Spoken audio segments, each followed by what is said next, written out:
Eagle Eyes on Tech. Twitter is blocking the ability to block. Sega now owns Angry Birds. More signs are pointing to the winding down of all smart speakers. We'll talk about that in some decent detail. And then the biggest story in tech YouTube, Linus Media Group involved in massive scandals. All that and more come up today on Eagle Eyes on Tech. And don't worry, the Linus story is at the end.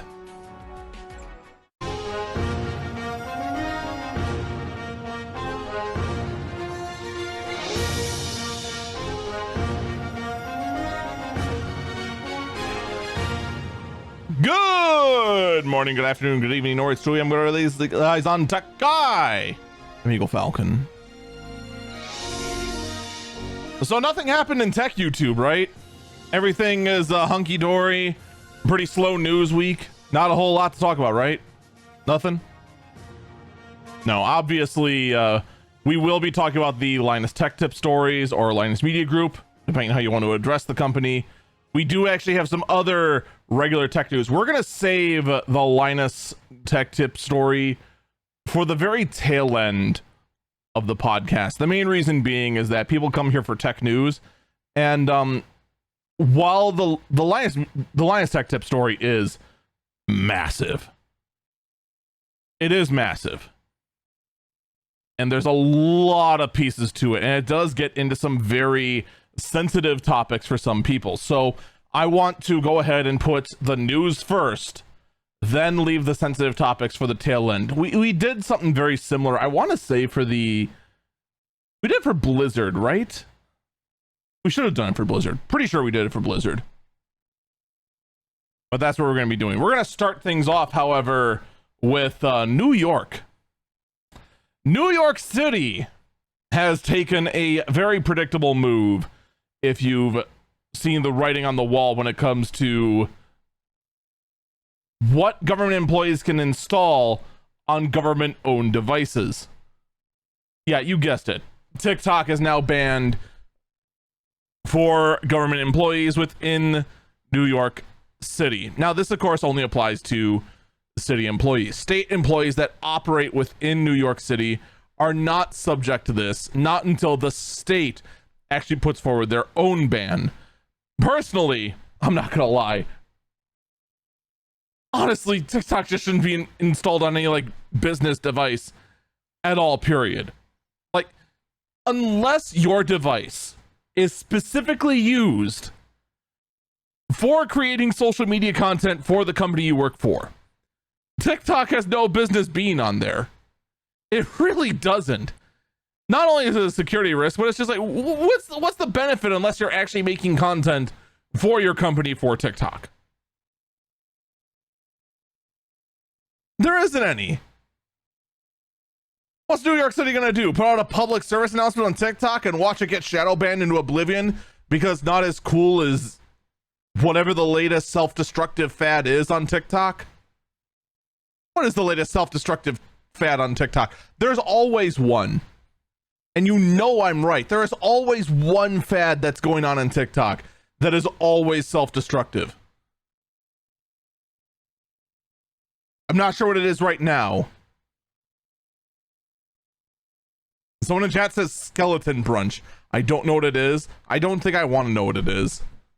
I feel saner not knowing now. Just hearing the name just makes it, at least it's not something like freaking, oh wait, no, I know one. It's actually a story we didn't cover, oddly enough. I forgot to cover it last week when it actually was popular. Now it freaking got buried. It's the one where AI went ahead and said, have you tried what was the exact words,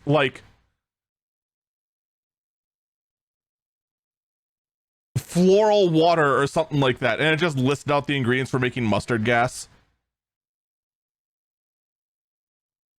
By the way, don't mix ammonia and bleach. That is how you cause permanent lung damage and possible death. If anything, AI generated or Reddit generated tells you to do that, ignore that. It's trying to kill you. Ah, yes, I'd love some fragrant water with one of the ingredients being bleach.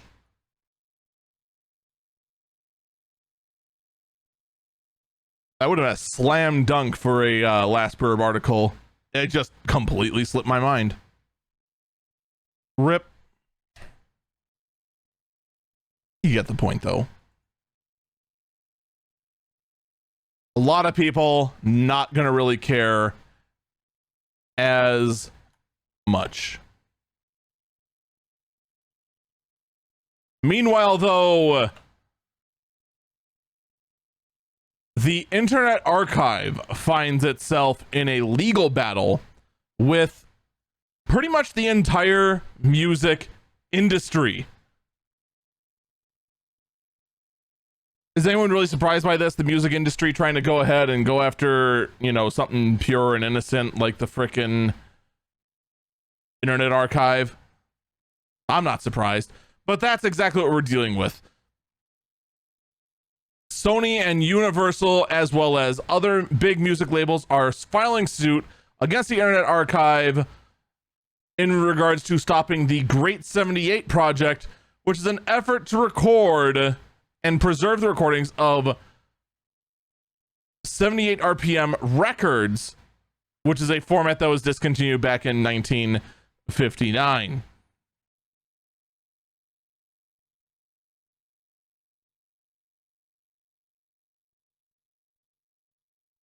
So let me get this straight. The music industry is angry because someone wants to keep older copies of music intact for their historical value, as showing, you know, these were the kind of sounds and glitchy artifacts we had back in the day. Someone in chat says they're acting like Nintendo. In fairness, the music label was doing this before Nintendo made it cool. It's just stunning. Like, can you imagine if, like, the Wright brothers tried to sue museums for preserving models of the first airplane? Like, it just sounds completely insane. But this is how the big music labels operate. They're just absolutely, they just continue to prove they use no logic, don't think about anything other than their own pocket, and just continue to make everyone's lives miserable for the sole sake of just saying because they can. You think $150,000 per recording really matters to the big labels? No. First off, $150,000 per recording is absolutely insane and would bankrupt the entire archive. Second, considering the fact that you're talking about an industry that's measured in the billions, what is this to them?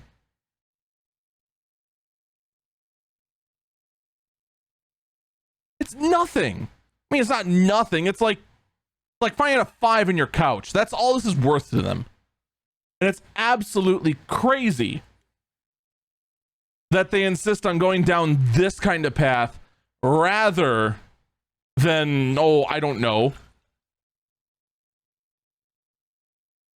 working with the archive to say, you know, the restoration, the saving of this sort of stuff is fine. Let's go ahead and draw up something to make sure that, you know, this is all on the up and up.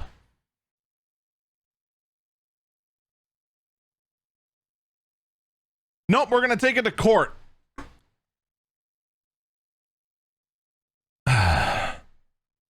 is going to be interesting, to say the least. I really do hope the Internet Archive wins this one, because this kind of thing is just absolutely insane.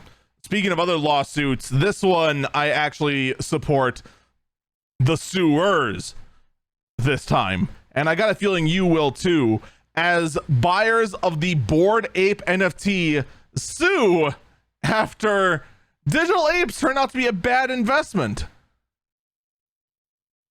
Now, you might argue that, okay, all these people that were suckered into buying not even JPEGs of a monkey, but a link to a JPEG of a monkey, you would argue that they deserve to be ripped off.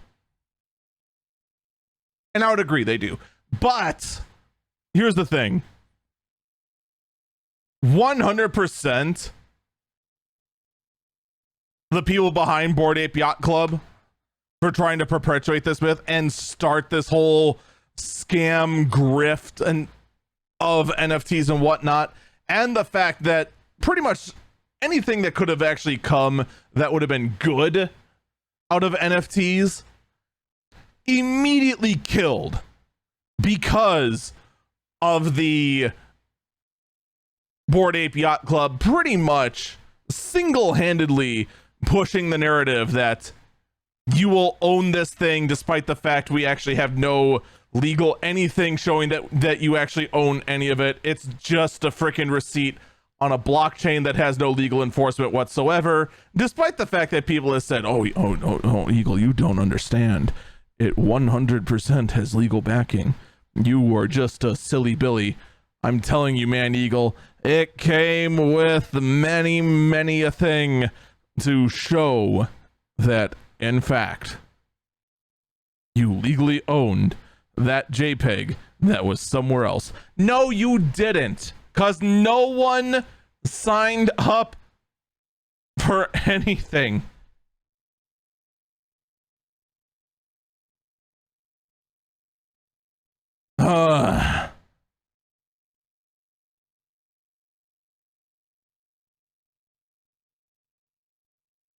Now, the actual lawsuit is being done by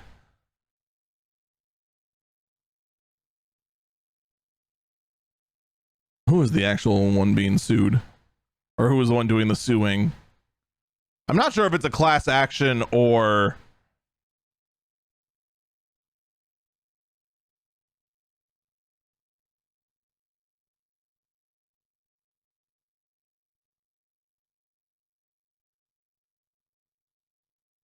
I think it's just saying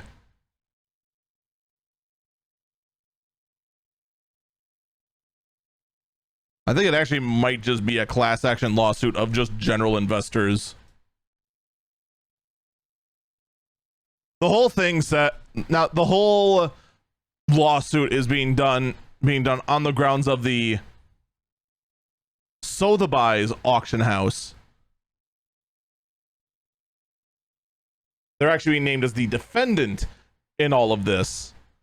It's actually not going directly against the Bored Ape Yacht Club. I was mistaken on that. And it is a class action lawsuit. So it is just general investors of this going after the Sotheby's auction house that has sold many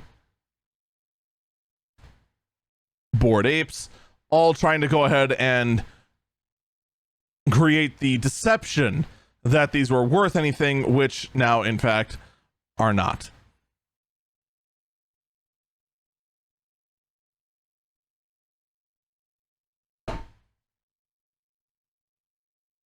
I mean, here's the real question.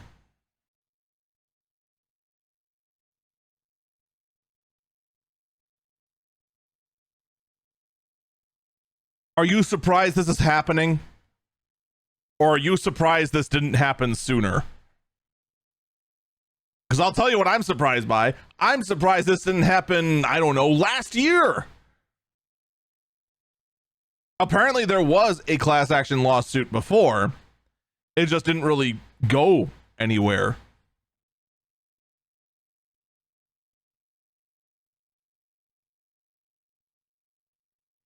Specifically against Bored Ape creator Yuga Labs. And it's actually hard to say who won that one according to this.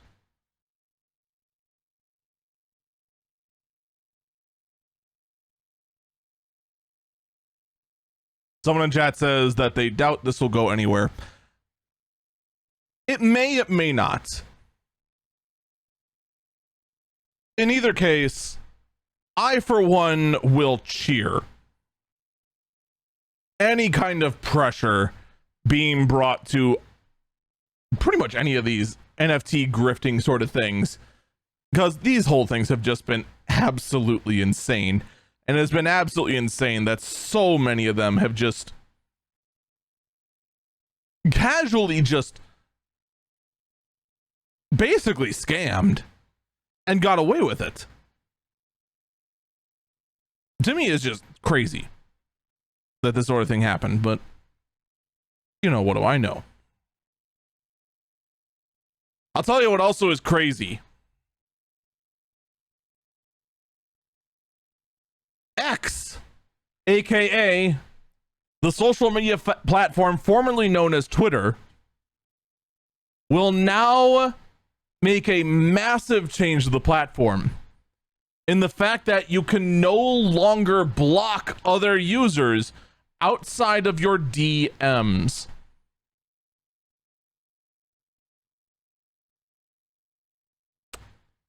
Okay. I actually have some thoughts on this,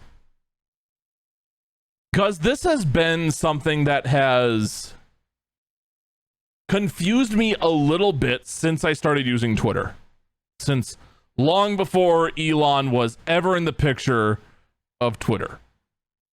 Okay. Twitter actually has two ways to block someone. All right. You can either block someone so they can't see your posts and you can't see their posts and they cannot interact with you whatsoever, DMs or otherwise. Or you can also mute other accounts, meaning you just simply won't see their content on your timeline. This seemed very confusing to me at first, because it seems like you have ban and ban light.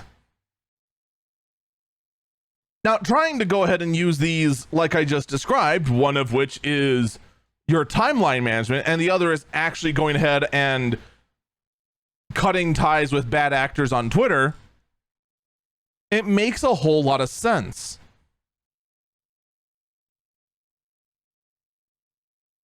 Which then makes Elon's statement of block is going to be deleted as a feature except for DMs, saying that the feature makes no sense.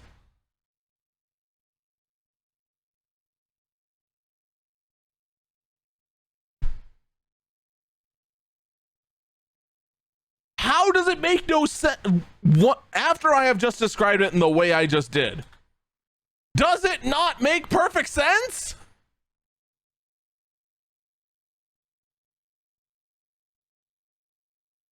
Yeah, there's a little bit of a confusion between mute and block,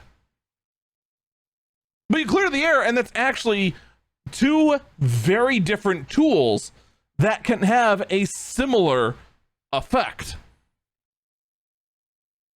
Like, for example, if I go ahead and I follow a good artist friend, okay? And just one day, they get a whole lot of not safe for work commissions, and they just start posting just straight porn to Twitter. And as a cultured individual that that sometimes has their Twitter feed show up on a stream, I don't mind the content, but I do have to go and mute them to make sure that there are no titties on my screen if I ever show it on stream. I don't want to ever take that chance. It makes sense, right? I don't want to block them. I don't want them to lose the credit for having a follower because I do support them.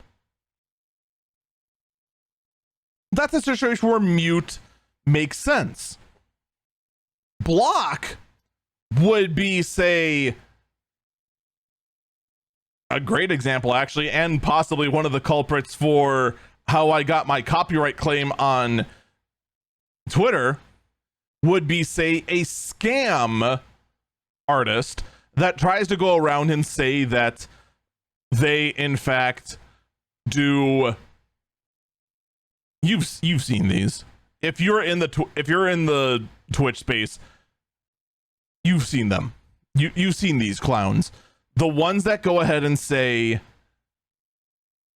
that they are a artist slash VTuber rigger slash animator, like every single form of artist that could possibly exist, even though if you know anything about Twitch, you know that these are all very different skill sets. And then when you go ahead and demand to see their work, you find one of two things. You find either A, generic assets that were easily able to be downloaded from Streamlabs, Stream Elements, or Own.tv, or, my personal favorite, ones that are directly ripped from another streamer, and then, you look into it deeper, and then find out that, in fact, yeah, they're not the artist that did that. It's literally just stolen art.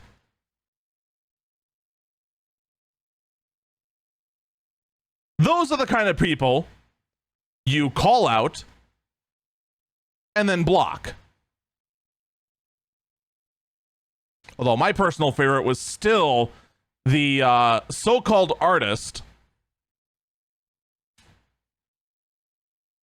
that, first off, in their profile picture and in their banner, had two radically different art styles. And then when I did a search on their banner, I found out it was taken directly from the League of Legends website. And when I asked them about that, they said that they drew it themselves.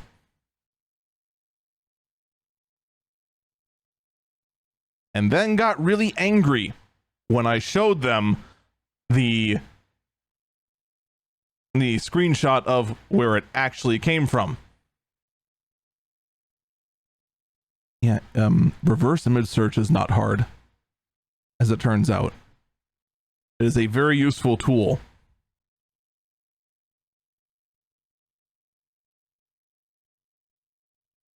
So you could make an argument, all right?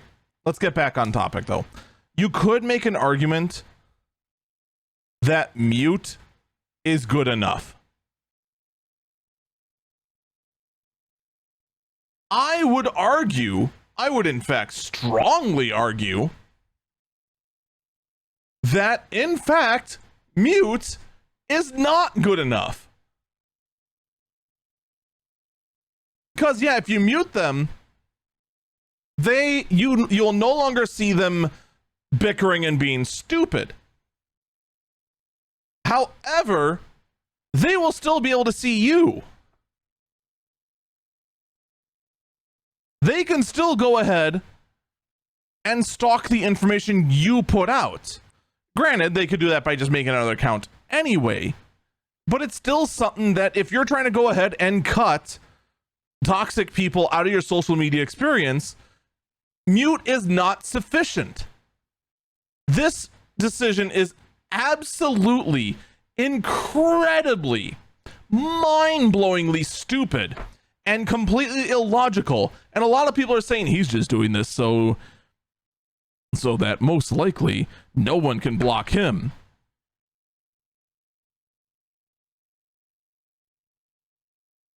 I would say that can't be it, because we can still go ahead and mute the guy, and it's going to have the same effect But at the same time, the guy thinks through his decision so little that, you know, maybe he hasn't even thought about that far. He actually might be this stupid. Although, you know, he might actually be dumb enough not to realize what Dextro found out, in the fact that both the Apple App Store and the Google Play Store both require that user-generated content for apps must have the ability to block abusive users from the service. So if this change does go through, Google and Apple both would be within their right to pull X, or the social media platform formerly known as Twitter, from, well, essentially all mobile platforms with the exception of Linux.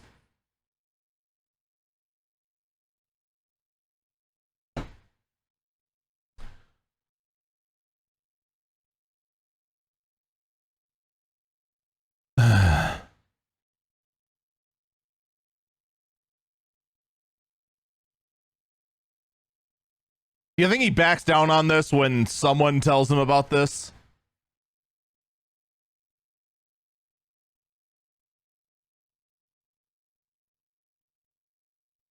Like, you would think it's a slam dunk, all right? Ooh, social media platform mostly used on mobile. Do thing and no longer on mobile. What do? You would assume this is a no-brainer decision. However, if there's one thing Elon Musk continues to do, it is to absolutely defy logic and continue to absolutely blow off a chunk of their own user base again and again and again and again. And granted, the platform's not going to die as a result of this, but holy cow, the platform can't take too many more shotgun blasts to the chest before it starts really suffering some serious damage. But I want you to think about this for a minute. Twitter is getting rid of the ability to ban. What's another, like, platform that just has been making bad decision after bad decision? Oh, Twitch. What does Twitch have to say about banning? Well, Twitch just straight up says, you know, if you ban someone, you should be allowed to make it so they can't watch your stream either.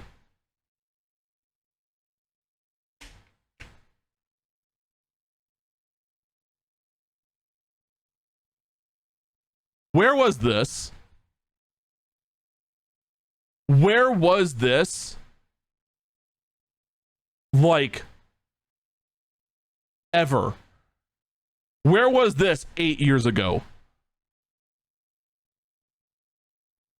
Because here's the thing, all right? People in chat are already saying something that a lot of people are saying. Oh, they'll just sign out and then watch. So?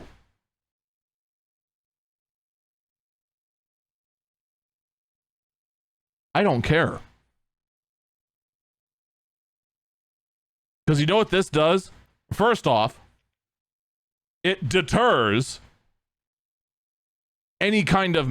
You have any idea how back in the day we did a lot of Jackbox streams, and then people would just be in the chat, try not to say anything,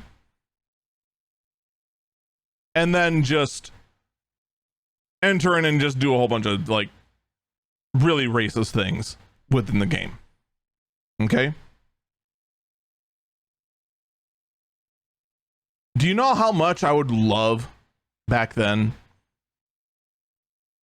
to have just required Twitch sign in? And then once I see the Twitch name, find them in the chat, ban them, and then make it so they can't go ahead and see the reaction of their trolling anymore. Yeah, they could just sign out and still see it. I don't care.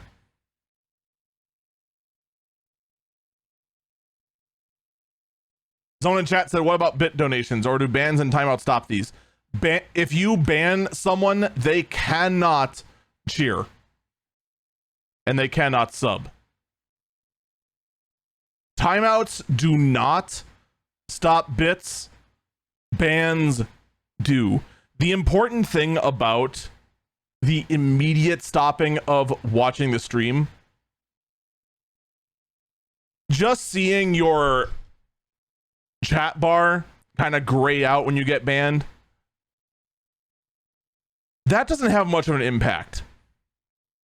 The stream going black when you get banned, wham! That is an impact. And that helps send the message, your behavior is unwanted. That is the effect. There is always going to be a workaround. You can go ahead and just make sure you do all your due diligence. Make sure you have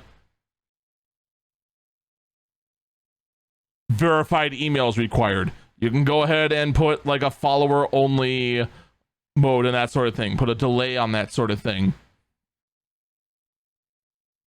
And this also, I would argue, puts a huge difference between, say, a 1-day timeout or a 12-hour timeout. I'm actually very fond of the 12-hour timeout if I'm moderating for a bigger streamer. Unless they're just, you know, going full bore. That's when the hammer comes down. That's when the shot is taken. As opposed to a 12-hour timeout, which is more like a shot to the foot.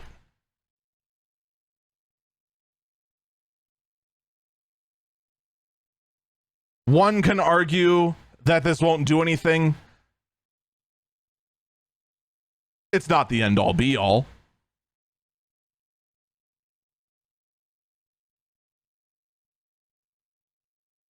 Someone in chat asked, so if you were timed out for, say, 12 hours, could you use bits to apologize? I believe so, yes. I also do believe there is a unban request as well that will work if you have a long timeout as well. It's the same as the permaban system.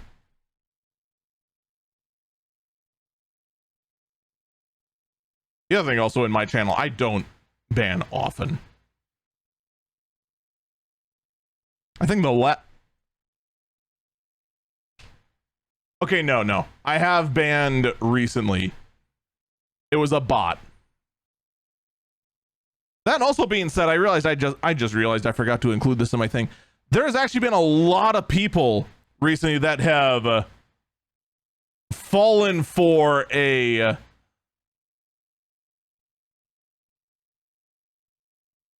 big phishing scam lately. And actually accounts have been compromised. Partner accounts even. And are being used to try and get people to fall for a Trojan attack by clicking on a link. I cannot stress this enough. Don't click suspicious links. If you are a streamer, have some kind of link protection on. You especially should not go ahead and make a link that doesn't type out the full link and instead types in like www, types out the word dot, then types out the next part and then types out the word dot. Anything like that that tries to get around like a link filter, don't recreate the link. The only the action that should be taken when you see that sort of thing is going mods and call out the clown. It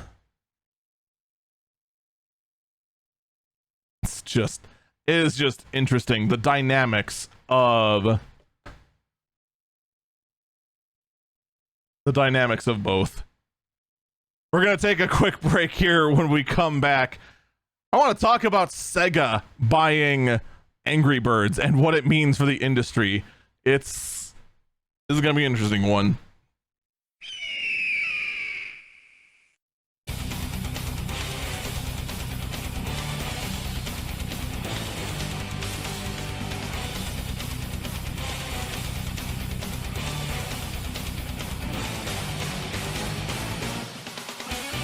Welcome back, Eagle Eyes on Tech. I'm Eagle Falcon. Spotify is in the news. Oh, you know it's gonna be good, right? Honestly, this actually shows a lot that's wrong with the Spotify podcasting platform. Spotify is considering removing white noise podcasts, and this would have given the platform roughly $38 million more to play with, because it's costing them that much to host these white noise podcasts. Apparently these podcasts are in fact just that. They are like an hour plus of just soothing white noise. And here's what I gotta say. What? This is a thing?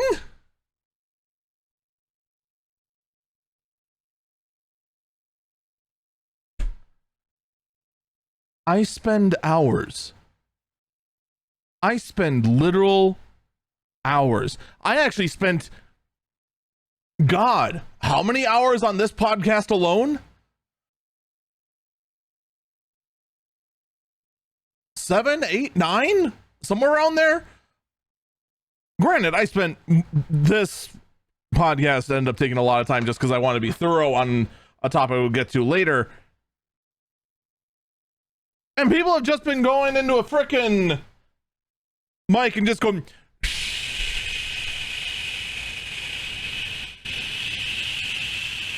and then loop that for over an hour.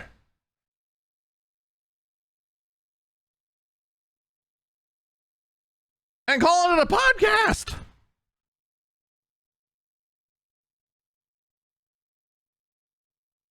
And Spotify's in a very strange position in all this, because most podcasting platforms, I can speak from experience on this, would actually charge you, the podcaster, to host your podcast, or you'd partner up with them like I did with What's-Some-Face's Spreaker, and then you'd be required to reach certain ad goals or pay for your hosting.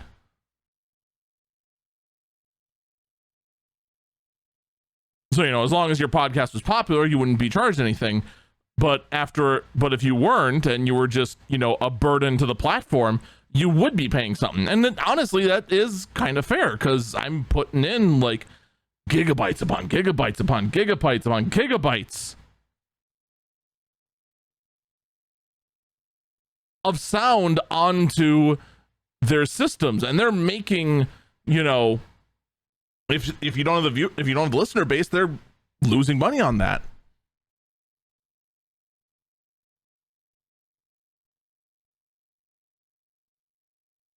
And on top of all that, look, I go to great lengths to make sure that I, in fact, have the most efficient stream that I possibly can. I want to make sure that my ability to generate clips for my content is efficient. I want to make sure that my show prep for this podcast is as efficient as it can be, you know, et cetera, et cetera, et cetera. I'm always looking for ways to use my time wisely, because you do have to generate a lot of content, and you want to make sure that the time you're using isn't wasted. But holy cow, there is trying to work efficiently, and then there's literally hissing into a microphone and calling it content, and people being dumb enough to go ahead and say, yeah, that's acceptable.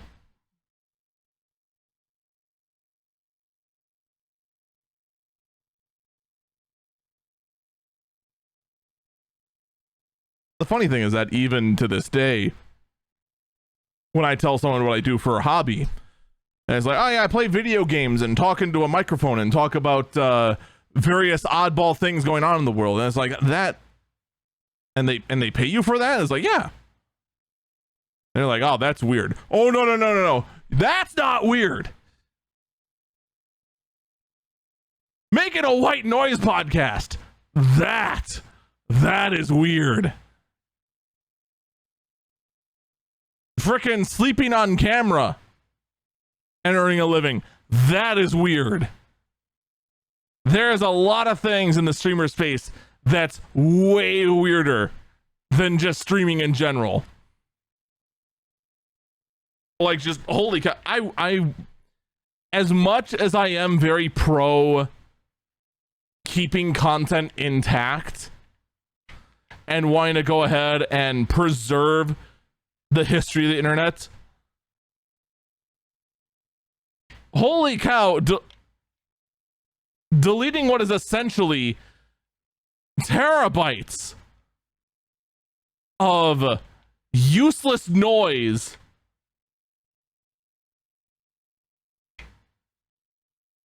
really shouldn't be like saved. This is just get, I'm all in favor. Get rid of that nonsense. Holy cow. It is madness. It is absolute, complete, and utter madness. Speaking of madness, it is official. Sega has completed its purchase of Rovio for $776 million. They had to negotiate. Rovio wanted to go ahead and get the full 777, like on a slot machine. But Sega negotiated them down and just hoped it would round up in headlines to 777, but no one did it. I actually have no idea if that's how the price was negotiated or not, but I want to imagine it was. I would find that hilarious.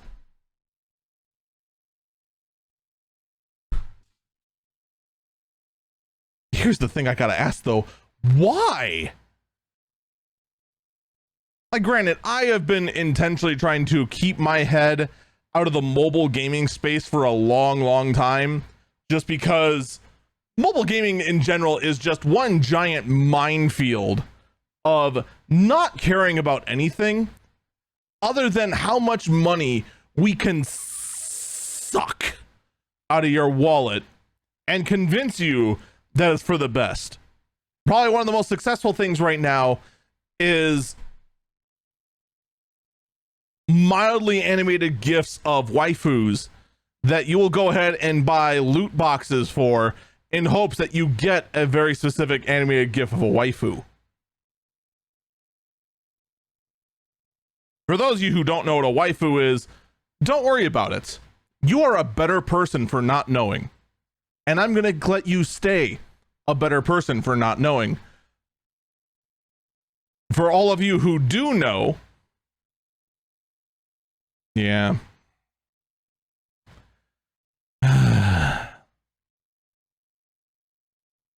Yeah, I feel ashamed of knowing too. You're not alone. So I have no idea what the heck Rovio is even up to. Angry Birds, as far as I'm aware, is pretty much a dead intellectual property.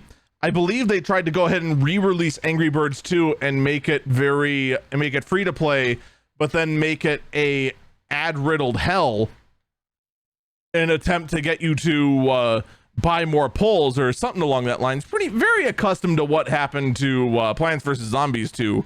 Because if there's anything you want to do, you want to mimic EA and their ability to absolutely kill a beloved franchise. That is the smart person thing to do, whether you believe it or not. All right, is that enough doomsaying for one day? Is that enough scratching of our heads? Let's instead talk about some fun stuff, all right? Let's instead go to something we can speculate about. The fact that there is going to be a Microsoft event on September 21st. Now, Microsoft holds these sort of things basically every year. And what ends up happening is that these are the refresh events where they go ahead and announce what new Microsoft Surface events they are going to be delivering. these are your Windows powered tablets and your laptops that you kind of look at Best Buy and go, oh, that's kind of neat, and then ignore. And then when you ask your tech friend about it, your tech friend kind of forgets about them. And then when they remember, they're like, oh, don't get those. They're very unrepairable. Even though they kind of resolved that issue, we still kind of have that stain on them. And it's very interesting to see what kind of hardware Microsoft puts out and what kind of tweaks they do to it. And then also completely laugh at them because what they release, CPU and GPU wise, is roughly 3 generations behind. But then they still ask Apple prices for them. And then we wonder, what the heck kind of drugs were they smoking?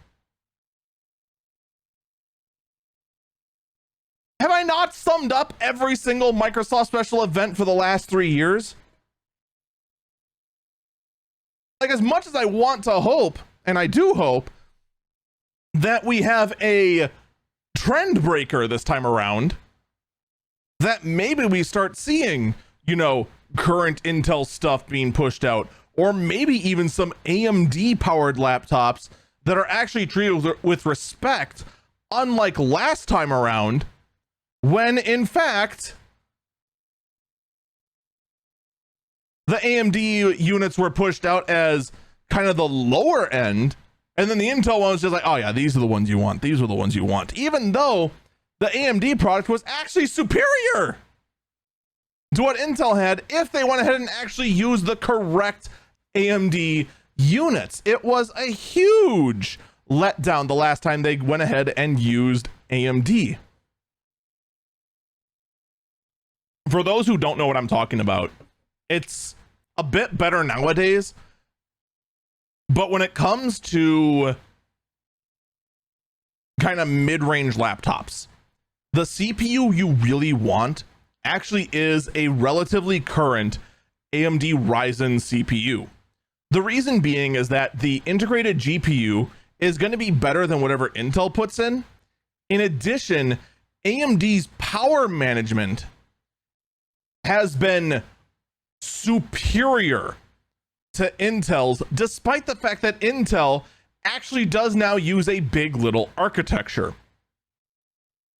That's supposed to be what gives Intel the advantage for power consumption, is the big little architecture. They have little efficiency cores and then big performance cores. So while you're doing basically nothing, it uses the low power efficiency cores. But then when you're doing a thing, the performance cores kick in and then go full bore. Makes sense, right?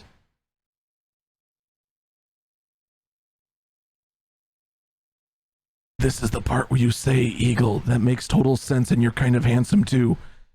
Thank you. Thank you for that compliment. So when they go ahead and just use the Intel ones that are just inferior to the AMD ones, it's really disappointing. Chat went ahead and said, don't lie to yourself. Oh, dang. Feels bad, man.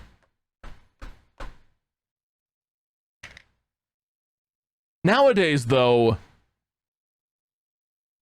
Intel and AMD are kind of even when it comes to performance and when it comes to power management, which is incredibly fascinating considering, you know,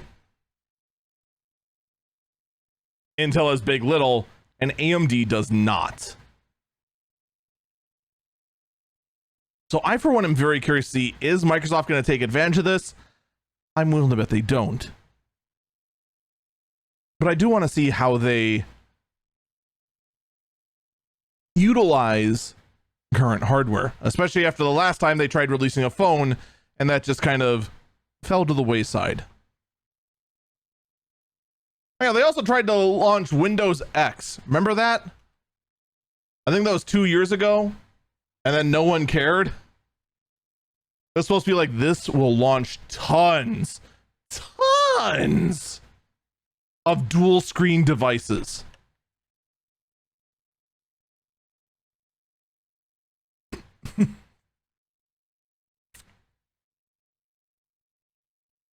Where are they?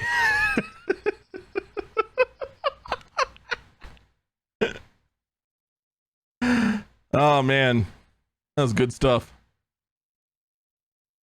Good stuff. Here's something else that is coming out. Lenovo is making a Steam Deck controller. And I did pronounce it that way so you didn't confuse it with Stream Deck. Or Steam something else. It is called the Legion Go, and it's going to be using custom AMD processors, the AMD Phoenix processor to be exact. It is going to be running Windows 11, and the controllers are removable as though they were on a Switch. I do not believe we know the current price of it. If I had to guess, this is going to be an $800 unit. Yep, we don't know the price yet. Here's what I'll say about this. All right. I welcome competition. Okay. 8-inch screen, removable, side controllers, kickstand, micro SD slot, pair of USB-C ports, probably a headphone jack. It better have a headphone jack, by the way. High-end processor. You know, that's great. That's fantastic. Let me tell you something. Do you know why the Steam Deck is such a wild success?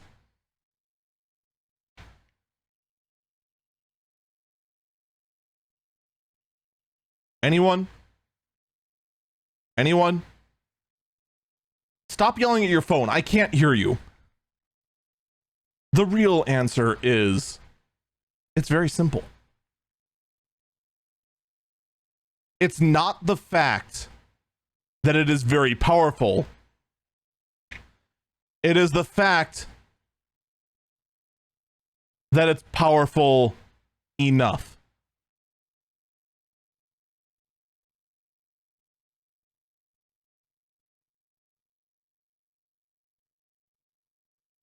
Nobody wants to go ahead and get 4K resolution on a tablet. They want to go ahead and get a good gaming experience. They don't want to worry about frickin', oh yeah, I got 300 frames per second at 1440p on my 7-inch Steam Deck playing Baldur's Gate 3. They don't care about that. They just want to play Baldur's Gate 3 on the go with decent battery life. Do you know how they got this? How they got to be good enough?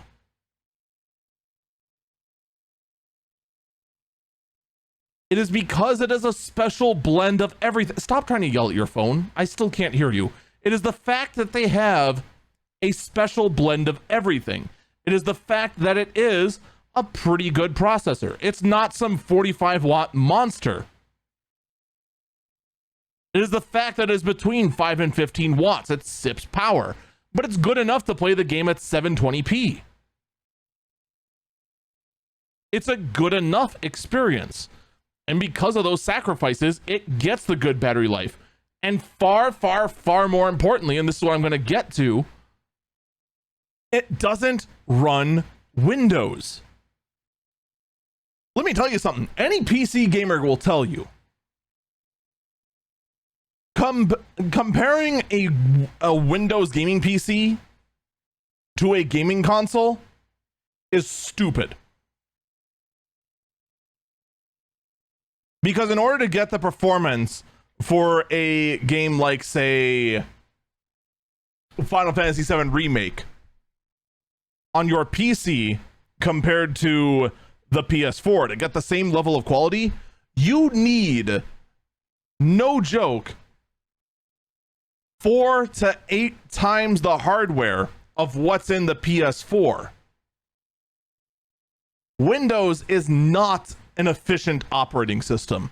And before you Mac guys go ahead and try to go, oh, Mac got this, you ain't efficient either.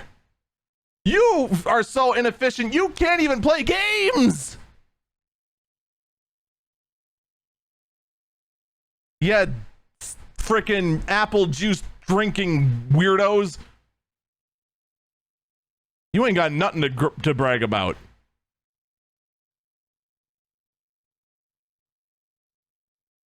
The special sauce of the Steam Deck is not just the CPU.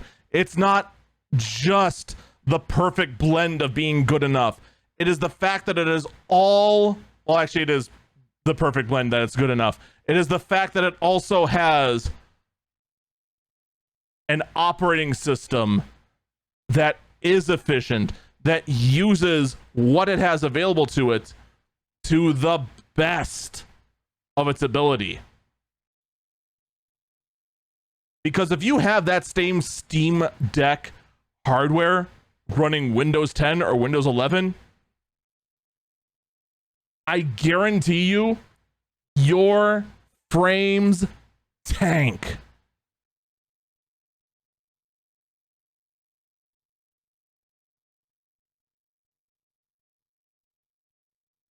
You know I'm right too.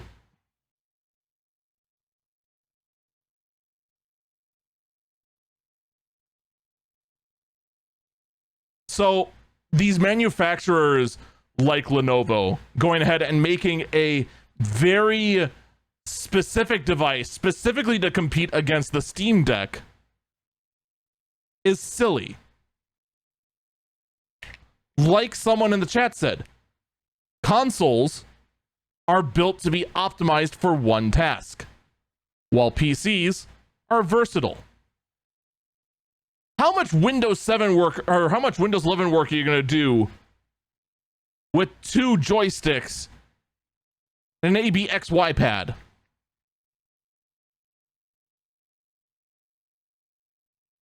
There ain't much.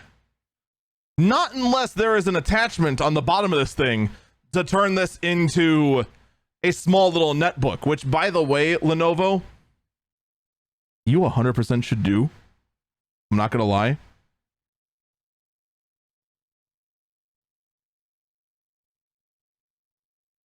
That would be incredible. That would be hilarious. Freaking attaching a keyboard, mouse, trackpad sort of thing to the bottom of this Nintendo Switch looking doodad. That'd be hilarious. And that actually might justify this thing's existence. But otherwise, until I start seeing some specs, until I start seeing some performance numbers that prove me wrong, this whole thing feels like a complete waste of time. And I did not expect to talk about that nearly as long as I did. I actually expected to talk longer about this next topic. The fact that Dave Limp, which I am not going to giggle about his name, that would be very rude. Okay, I couldn't help it. I'm sorry. This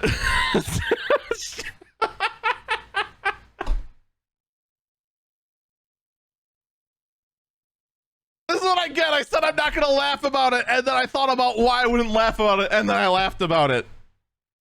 It was a self-fulfilling prophecy. Dave Limp, who is the hardware VP over at Amazon, has retired after 14 years of service. He was the one that launched the Kindle e-reader, the Fire devices, and the Echo ecosystem. Let me just tell you this right now. All right. If you wanted further signs that Amazon wants out of the hardware business, this might be it right here. Like, okay, e-readers and whatnot, they're kind of meh on the whole thing. They're still making them. They're just kind of going through the motions. Oh yeah, we'll go ahead and release some new design, whatever. Here it is. They don't even have like an event for it. It's just like front page, bam, they're done, go to bed. The Fire devices they have motives for because they go ahead and have their Prime original content. Which actually, I don't know any of Amazon Prime's original content with one exception. Invincible. and that's it. I'm sure someone else that is a huge fan of something else is going to go ahead and point out something huge that's just like, oh, what about I was about to say House of Cards, but that was Netflix. God, what was a big one from Amazon?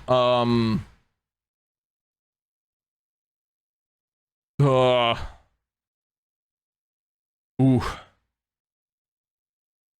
Someone in chat says Good Omens 1 and 2. Sure. Oh, The Boys. Good call, chat. Good call, chat. Yeah, The Boys is doing good. They have that kind of original content. You get the point, right?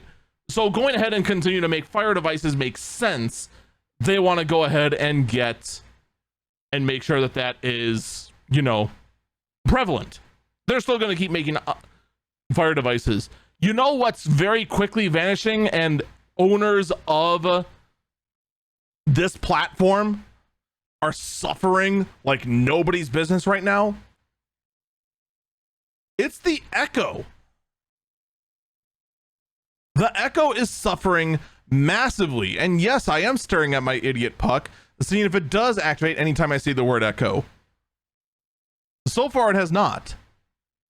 And I'm doing my best to not mention the Alexa word,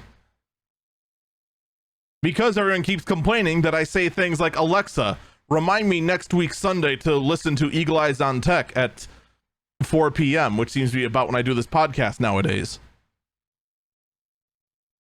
They want to go ahead and make sure I don't say that, so I go ahead and put random reminders in.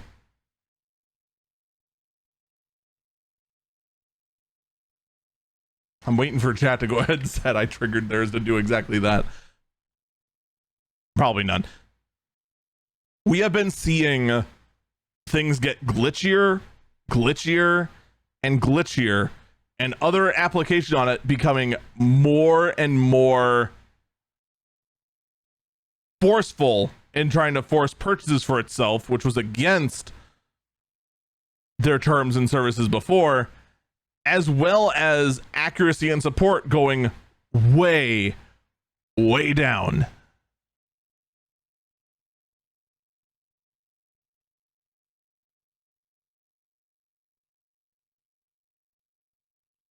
And now you've got one of the hardware leads on his way out.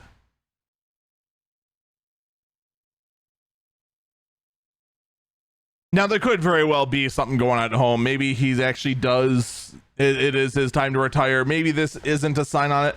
But I'm telling you, you know, I see a VP of hardware retire on top of all the hardware receiving less and less and less and less attention. Something doesn't add up. And it does seem like it's all going downhill. I'll tell you what isn't going downhill, though. AMD is not going downhill. They, in fact, do have some interesting stuff coming through. And while I'm looking at my own PCs and pondering, you know, as basic games torture my CPU to the point where it can barely run them, maybe it is time for an upgrade.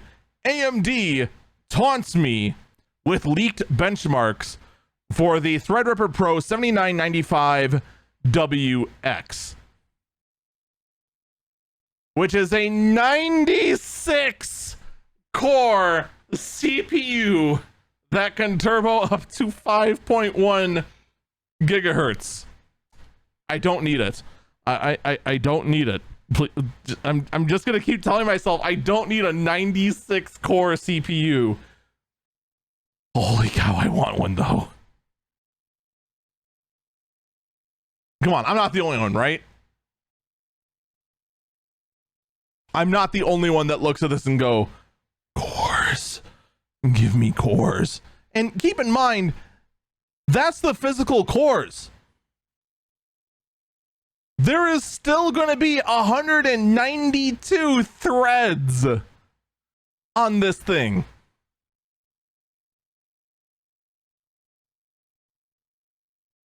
It's insane. I actually think someone in chat says with this you can finally run Chrome.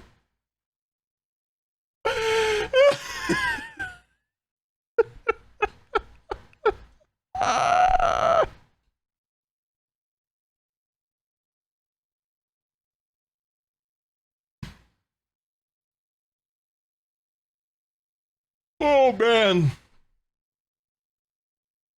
Yeah, just pair it up with 3 terabytes of RAM. That should be enough to run Chrome and iTunes at the same time.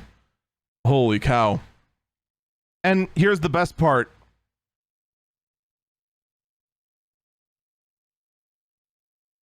Because of the efficiency increase, this sucker, this one CPU, would be roughly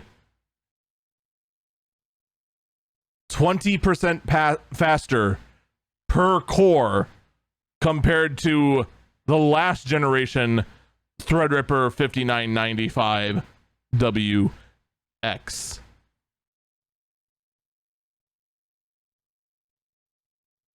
And on top of that, it would have 50% more cores.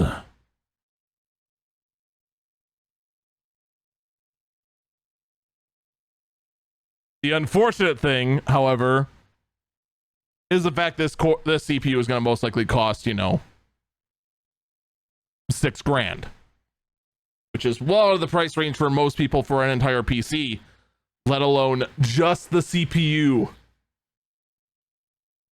Oh, that is a shame. That is a real shame. Now, of course, this is all, I want to stress this. This is all rumor territory. All right? This is all rumors. We don't know yet what this CPU is going to actually do. All we can do is wait and see what's going to come of it.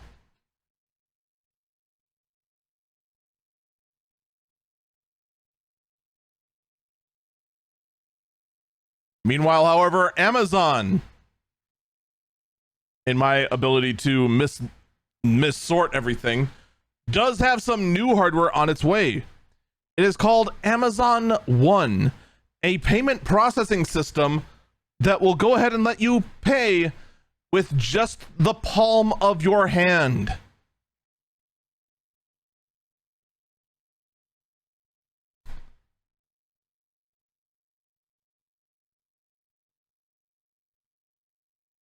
I have concerns, okay?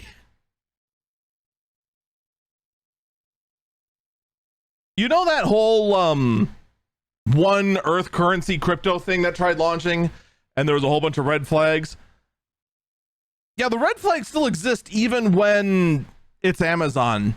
Granted, I have more faith in Amazon than I do random startup number 743. But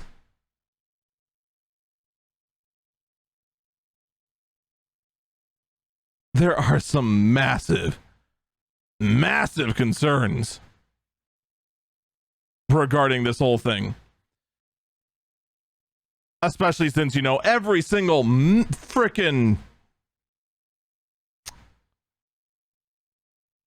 of these sort of things,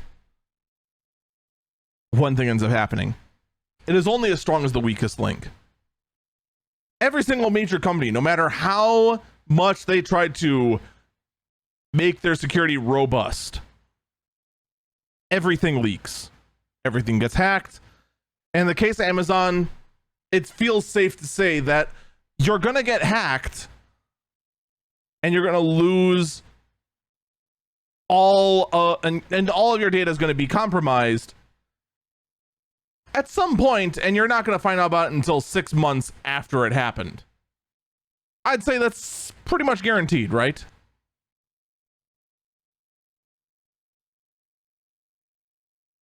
This whole thing is also not only supposed to be used as a payment device, but also as an ID device.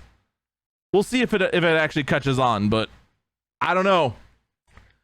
I have major concerns about this sort of thing. And I have a distinct feeling, excuse me, that my concerns will be very, very promptly ignored. Meanwhile, fast food restaurant chain Rallies and Checkers are planning to use AI chatbots to automatically translate for Spanish language food orders. Language barriers are hard, all right? Trying to go ahead and find people that are Duolingo. Who's bilingual? That's the one. It's already hard enough. It's hard enough just to find help. It's hard enough to find people who actually want to take a job, let alone someone who takes a job that's bilingual. So having AI go ahead and take Spanish language food orders makes a lot of sense, right? It's going to be very interesting to see how well does this work. But here's the first thing I have to ask.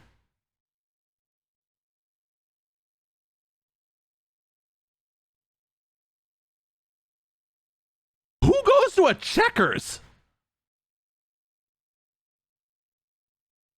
Like the last time I went to a Checkers, I don't know what I got served, but it was cold and the most tasteless thing I've ever had. And maybe it's possible that just that particular Checkers near me, which by the way goes by Rallies in other neck of the woods from what I understand. Maybe the one I had was just terrible. Maybe the one I went and got stuff is just allergic to using salt and pepper or just any kind of spices whatsoever. I don't know. What I do know is that I really do hope this AI doesn't decide to go ahead and do something that's going to very heavily regret. We'll just have to wait and see. And finally, we're going to get to the last burb. It is not the last story of the day. We still have the LMG controversies to cover, but I said I would get to the normal parts of the podcast first before getting to LMG. And I do guarantee that, all right? So let's get to the weird story, the weirdest story of the week. Ladies and gentlemen, it's another AI story. Tons of outlets are relying on artificial intelligence to go ahead and replace human workers. There's no secret about that, all right? It's not a secret to you. It's not a secret to me. It's what happens. Microsoft's AI, which by the way is actually one of the best ones out there because it is powered by ChatGPT, went ahead and created a list of tourist destinations for Canada. And one of the big hits on MSN.com was, I'm not even kidding, the Ottawa Food Bank.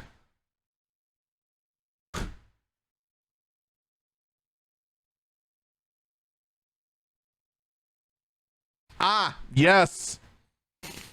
Because when I think of vacation anywhere, not just in Canada, but also in anywhere,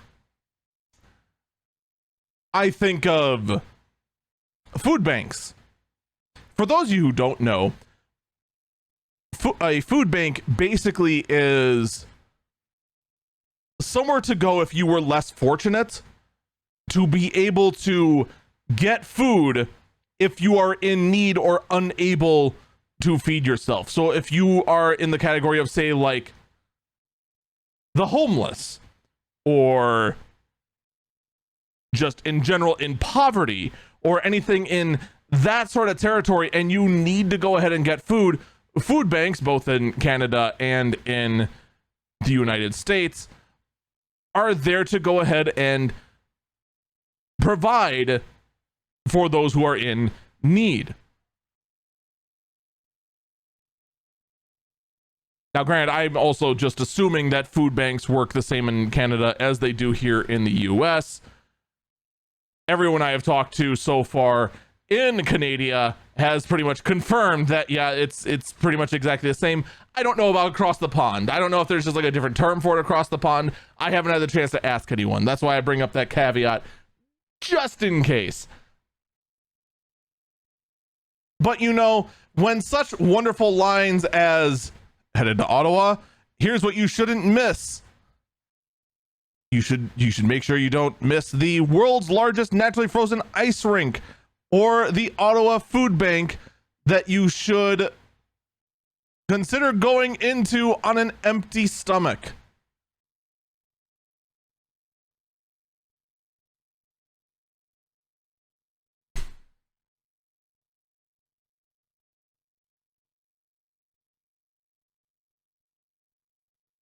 Someone in chat said, to be fair, I could see a food bank being a tourist spot for Americans. You likely wouldn't have that in the US. We actually do. We 100% do. I actually do drive by a food bank to one of my stops. It's actually right off the freeway. So we do actually have them in the US. At least in Wisconsin. I can't speak for others. Because after all, in the US, we are just 50 countries that pretend to be one nation. Or something to that affair. All I gotta say to this, getting back on topic. Good job, AI. Good job. You at least didn't try to go ahead and say you should jump into a volcano and go for a swim in like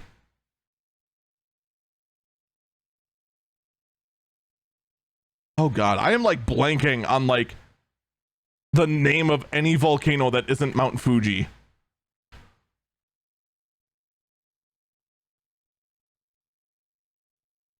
Oh yeah, here we go. Don't take go take a dip in Old Faithful. No, that's terrible.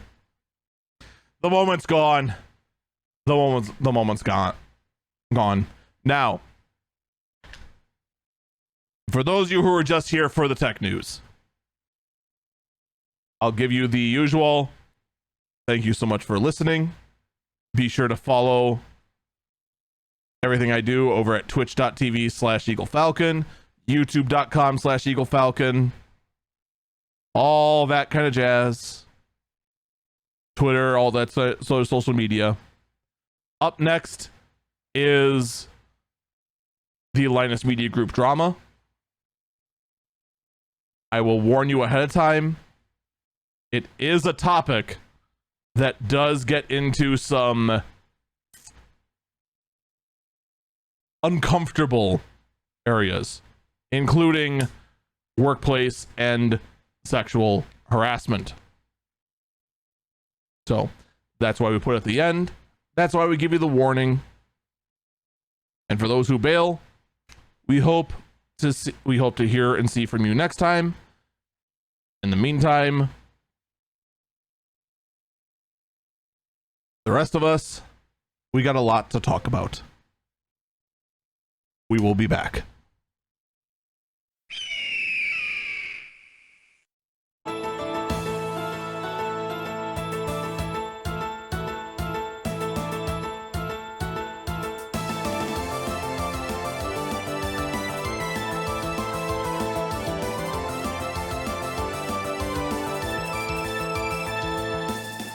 Welcome back, Eagle Eyes on Tech. I'm Eagle Falcon. I once again have to put out a notice, a word of caution, that sensitive subject matter will be discussed here, including workplace harassment and sexual harassment. I know we've been warning about this. For those actually who aren't in the know, we record this live at twitch.tv/Falcon. We actually had to take like a several hour break between the last few segments and now this segment because of a scheduling conflict. So I feel it's important to go ahead and say it again. That and just in general, you know? This is all involving Linus Media Group. For those of you who are not in the know of what Linus Media Group is, Linus Media Group is the parent company of the YouTube channel Linus Tech Tips. They've been around for a very long time by YouTube standards. And they have provided both informational, there we go, informative, that's the word I was looking for, but failed 3 times, videos, as well as comical videos, entertainment videos involving computers and technology. The parent company, Linus Media Group, actually has several channels. And now we're going to test my knowledge to see if I can list them all. It is Linus Tech Tips. It is Tech Quickie. Short Circuit. Tech Quickie being like short information. Short Circuit being just basic unboxings and short reviews. Channel Super Fun, which is a channel that goes dormant very often and has just comical stuff. Tech Linked and Game Linked, which are their 2 news channels. I believe I nailed... Oh, no, there's also LMG Clips, which is their Clips channel of their podcast. There is also the MAC address channel. Thank you, chat. I mean, I already lost count of all the channels I just listed off, but it's a lot. All right. For one company to have this many YouTube channels is very rare. It almost never happens. All right. And like I said, they cover both educational and entertainment style content. One of the recent investments that Linus Media Group has made is in a new building they're calling Labs, and has actually had a lot of hardware brought into the building that is specifically for testing electronic equipment to very, very specific degrees. It is not uncommon for this company, which is now just over 100 employees. I believe their actual number is like 110 or something like that. Well, and now it's smaller, but we'll get to that in a bit. It's not uncommon for a company like this to go ahead and give tours. And in fact, on one of their lab tours, one of the lower rung employees made a comment saying that one of the things that differentiates the LMG Labs from a channel like Gamers Nexus is the fact they run new tests every time. Gamers Nexus, for those who don't know, is another tech YouTube channel. One of which that I would say almost exclusively does in-depth, informative reviews and takes extreme pride in their testing methodology and occasionally ventures into journalism. Quite frankly, Steve from Gamers Nexus, the face of the channel, took this comment quite personally and then went to publish a 44-minute video regarding the integrity of Linus Media Group. The video is titled, "The Problem with Linus Tech Tips, Accuracy, Ethics, and Responsibility." The video then goes into pointing out how graphs have some rather comically off-based just information posted on it. One of my personal favorites actually is... Oh, I tried to bring it up and then it just went to a thumbnail. There we go. It's actually one from Cyberpunk 2077 when they were reviewing the brand new RTX 4090, where they showed in 4K ray tracing, ultra DLSS off, that the RTX 4090 got a roughly 300 to 400% improvement over the previous generation RTX 3090 Ti.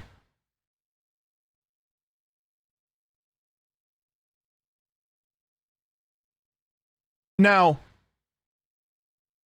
you might think, well, it's obviously an error. There is no way this graph would fool anyone.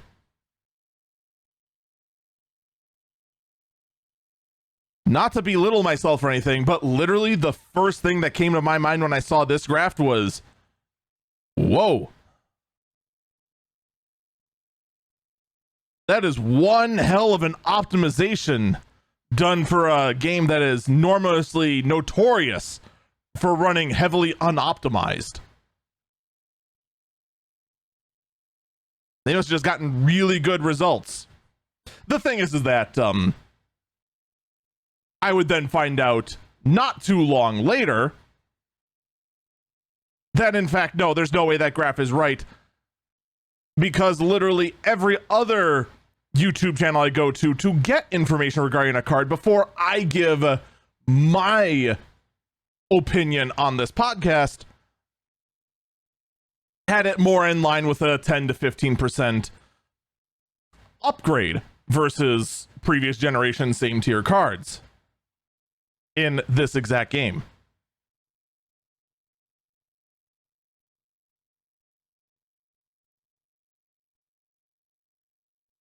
Now, there's numerous graphs that are nowhere near as egregious as this one, but they do show signs that the labs team is sloppy.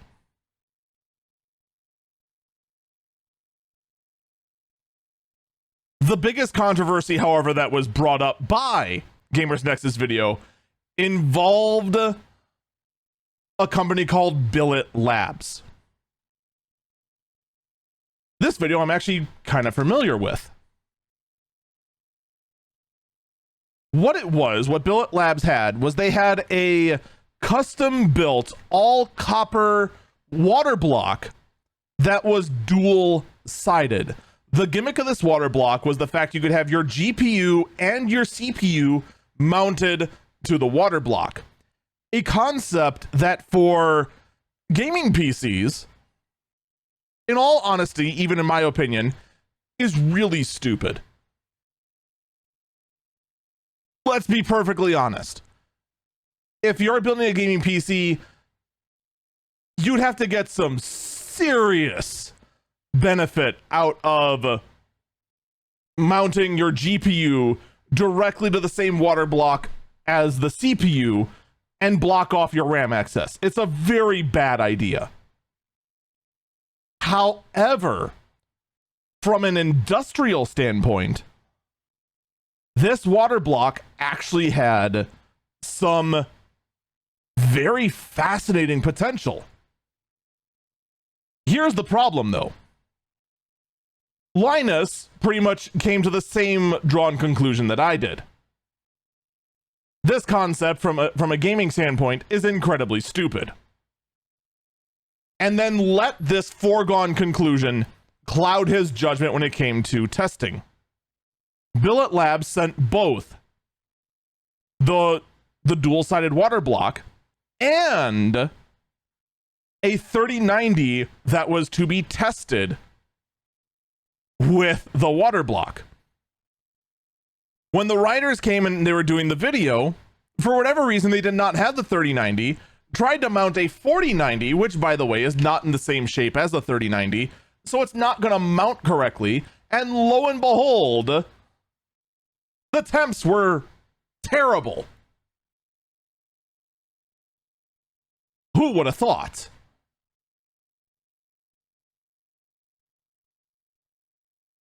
When the writer then asks, should we go ahead and retest this, Linus made the call that it wouldn't be worth it. It's a bad idea anyway, which, from a gaming standpoint, it is. But whether Billet Labs realize it or not, this is not intended for gaming. I actually think if Billet Labs actually is insistent on this concept going to gamers, they are doomed to failure. And it's their own fault, not Linus's. If they take this concept to an industrial to go ahead and try to scale this down and put it into, like, say, a pre-built workstation where you don't care about the looks, this concept could be incredible. I mean, heck, some of you might even remember a video about a motherboard that had the socket on the back of the motherboard. That could be really interesting with this kind of block, if they were able to shrink it down. And that's the big key. But still, LMG decided not to give this block a fair shake. All right? This already just kind of shows how little a company that is spending, it has to be millions.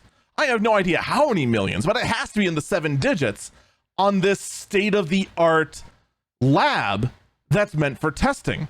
Which also, I might add, is testing badly, since they have hilarious inaccuracies in their own graph that are just way outside margins of error.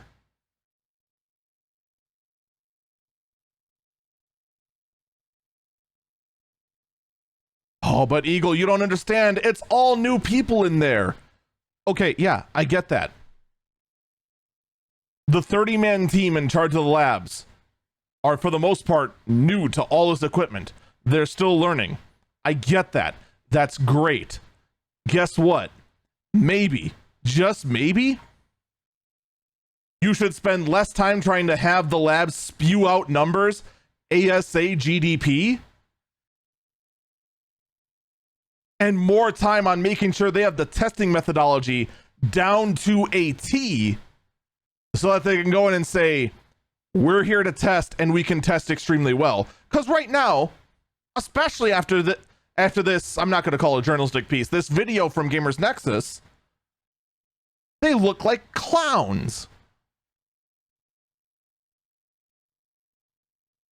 But the story with Billet Labs isn't done yet. Already you have a logistical problem, right? The 3090 that was shipped with this block was not in the video, and so far as we can tell from the outside, is unaccounted for. What makes things even better is that at the LTX convention, Linus Media Group does host a convention every year, except that one time where no one was allowed to go outside. Twice. And it's just basically one big old convention of tech nerds. They put up for auction the Billet Labs block. The same block that Billet Labs requested back so they could take the information and tweak everything to try to make their product better.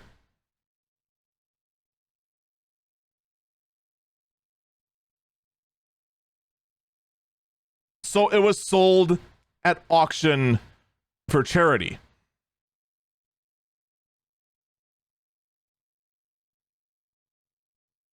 Now,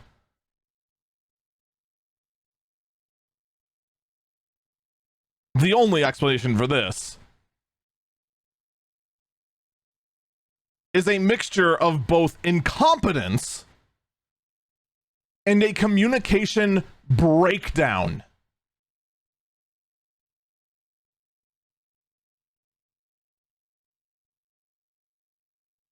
Because before anyone goes, oh, it must be malice and greed.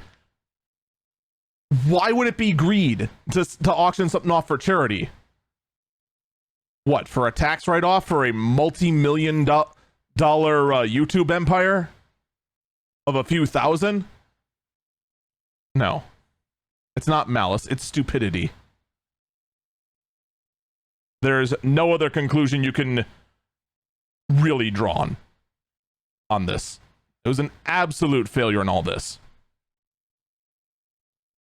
And again, this is a 44-minute semi-professional screed from Gamers Nexus against LMG, who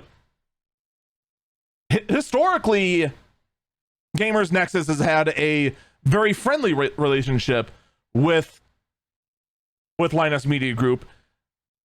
There has been a little bit of friction here and there ever since the labs was first announced and being constructed. It clearly showed that Gamers Nexus felt threatened by this lab.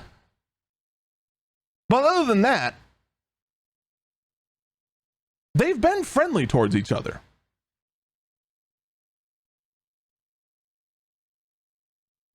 Now, before we move on to the next phase of this controversy, this, by the way, happened Monday. Before we move on to the next segment, I want to be clear about something. LMG right now is in the post phases of a restructuring of the head. Linus Sebastian, who was the CEO of the company, CEO and owner, I might add, a few weeks ago has stepped down as CEO and a new CEO has been put in. Linus citing wanting to take a step back from the business side of things and want to focus more on what he's good at, which is the creative side of things. All right, I want to be clear on that. So this whole thing drops about 6 weeks after this restructuring. The CEO is still getting used to how everything goes, seeing what's going on, and how to kind of tighten up loose ends, which, as Gamers Nexus point out, there's a lot of loose ends. This then brings us to 3 hours after the video. About 3 hours after the video, Linus Sebastian goes ahead and makes a post on his own forums.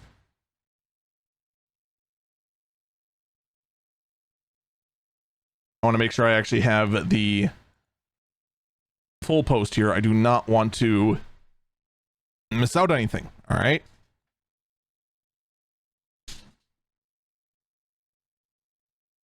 This is the next step of this whole kerfuffle. All right.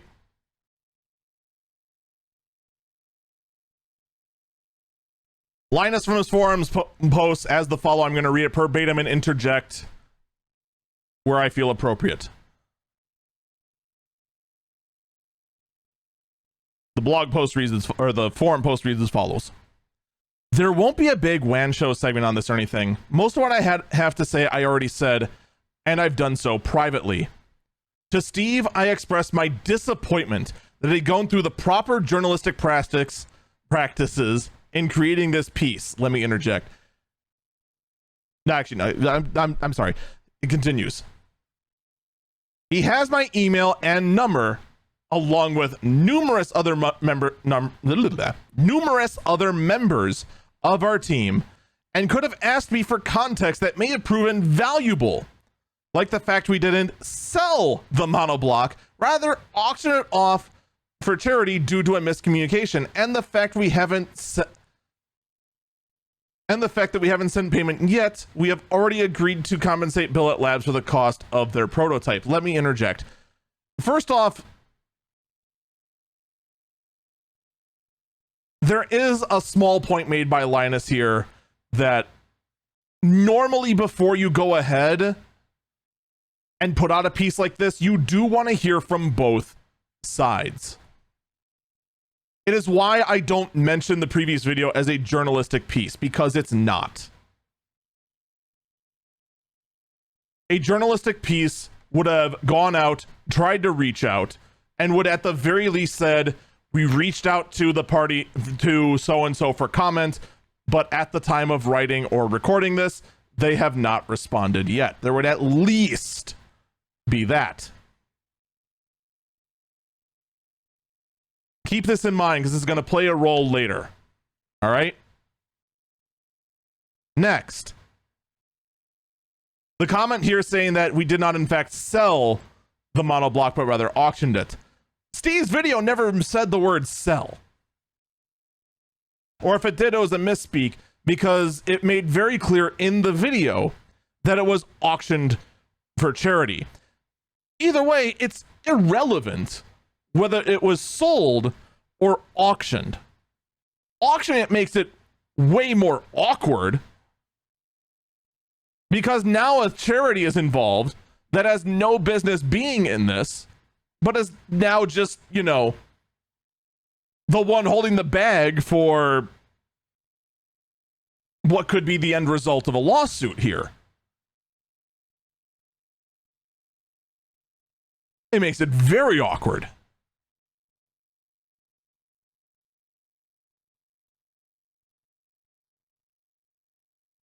Now, they say here they have gone ahead and sent payment and compensated Billet Labs for the prototype.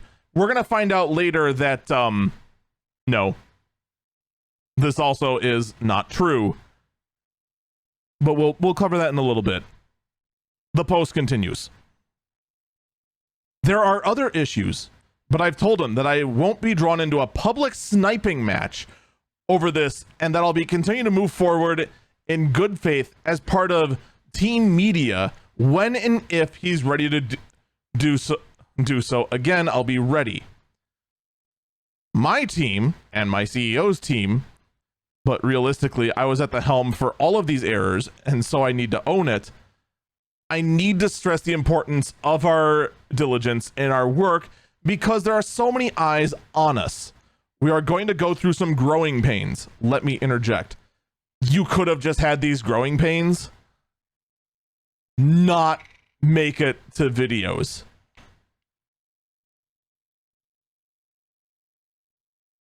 Like, okay, yeah, you need to put out a video about a graphic card, but there's things that the labs has done that should have just, there was no reason to have those numbers. And the fact that they were wrong made things way worse.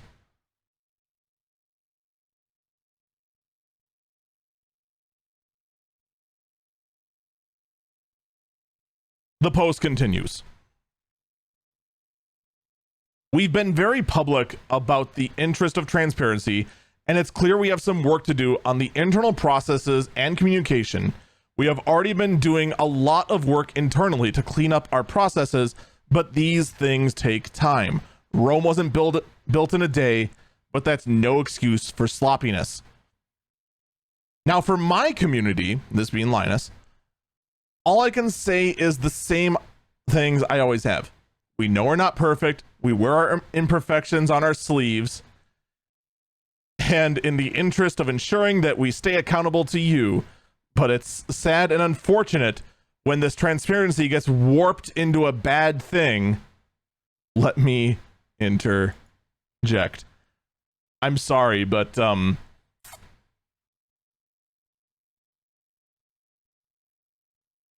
there ain't no warping this into a bad. This is just bad. Some of the other graphs you can argue, okay, yeah, little things off here, whatever. It's not that big a deal, but yikes. This graph, there's no excuse for this. There wasn't even an addendum on this. Like, one of the things that the Gamers Nexus video brings up is that when there is an error, there's never a re-recording of things, all because of the fast-paced trying to go ahead and crank out, you know, a video a day. Actually, more than, how many videos do they put out a week? Like what, 25 or something like that? I think is what the Gamers Nexus video said. I can't remember the exact number, but the number of videos they're trying to put out a week is insane. But even here, There's no addendum. There's nothing correcting this. It's just gross.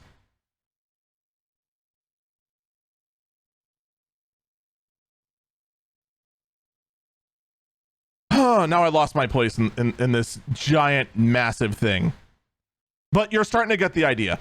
This is one big, old, massive batch of trying to misdirect everything. I'll actually get down to the part where they specifically cover Billet Labs. All right. With all of that said, this is the post, by the way. I still agree that the Billet Labs video, not the situation with the turn, we've already addressed that above, is an accuracy issue. It's more like I just read the room wrong. We could have retested it with perfect accuracy, but to do so properly, accounting for which cases it could have been installed in, none, and which radiators it could have been plumbed with, again, mystery, would have been impossible. And also didn't affect the conclusion of the video, or so I thought. Let me interject.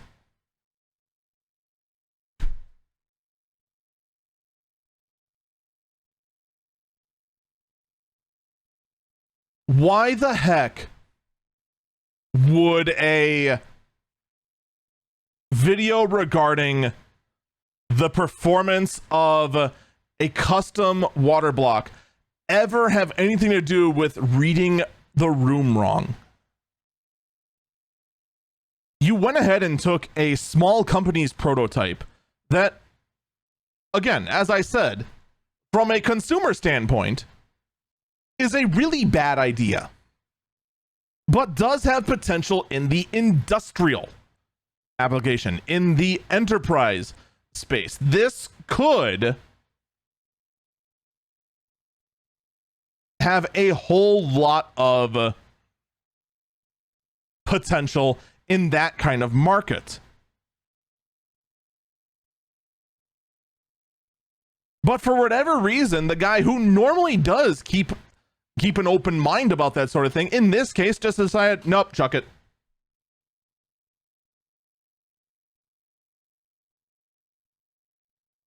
I would argue it's first off an issue with accuracy, because first off, you didn't even give them a fair shake. You just went ahead and made a mistake and rolled with the mistake, and then didn't even think outside of the box, which is something you usually see from Linus Media Group.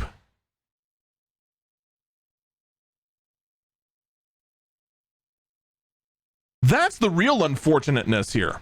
All right. Now, the whole thing just keeps going on and on and on about how, oh, we thought this, that, the other thing. I'll just be blunt with this whole thing. I am willing to look at this post and not take it seriously as a first message from a company for one reason, and well, for a couple of reasons, actually. First off, this was never posted on like a platform that you would typically use to communicate with the public. This was posted on their own community forums. The other thing, it's clear from the language and the comical inaccuracies of how they were, of the information on what they were attacked on, that this was a 100% emotional response from a guy who just saw that someone that he thought was his friend just went ahead and attacked his entire livelihood.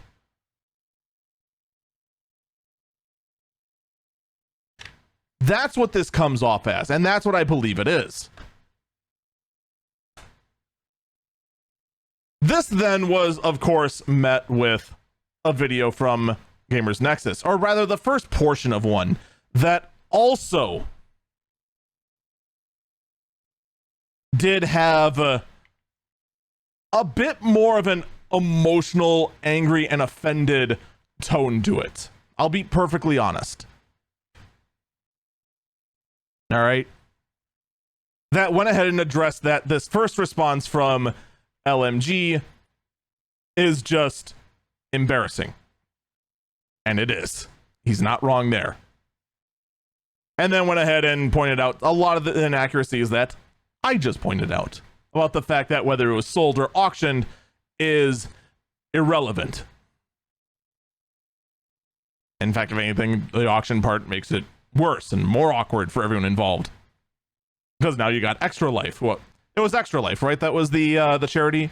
I'm pretty sure it was. Because now you got Extra Life involved in this as well. And Extra Life wants nothing to do with this. They just want to raise money for, you know, their cause. That's what they do. That's what a charity does. They don't want to be the one left with a bag of auction money going, is it okay for me to hold this? What's going on? And that's kind of where we're at. The one thing I'll say that I don't like about Gamers Nexus's posts is that, first off, they called Linus Media Group a large company. I would argue they're not. They barely fit the definition of a medium-sized company. Granted, as we're going to find out later on, they are a medium-sized company with the management structure of a small company. Normally for tax purposes, medium you're considered 100 to about 500, large is 500 up. That's kind of that classification. When you start throwing around words like Gamers Nexus did, like large company, big company, that implies to the listener or the watcher or the viewer that you're talking something like a Best Buy, an Amazon, something with, you know, thousands of employees. That's not LMG. There's that little bit there. There's also the notice that Gamers Nexus insists that for journalistic pieces, they don't have to reach out to quote companies. I hate to break it to you. If you're going to try and call your piece a journalistic piece, you kind of do have to reach out to all sides. If you're only getting one side of a story, it starts looking less like a journalistic piece and more like a hit piece. Even I go ahead on this here where I don't go ahead and say I'm a journalist, because I'm not. I'm a talk show host. That's what this is. I'm giving my opinion. Journalistically, you are presenting the facts without a bias. Gamers Nexus obviously here has a bias.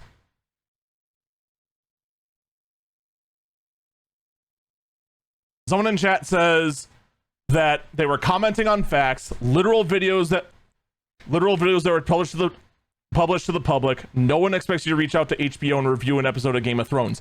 That is not comparable to what this is. Because this is commenting on the inner workings of a company. And doing so solely through what they see externally.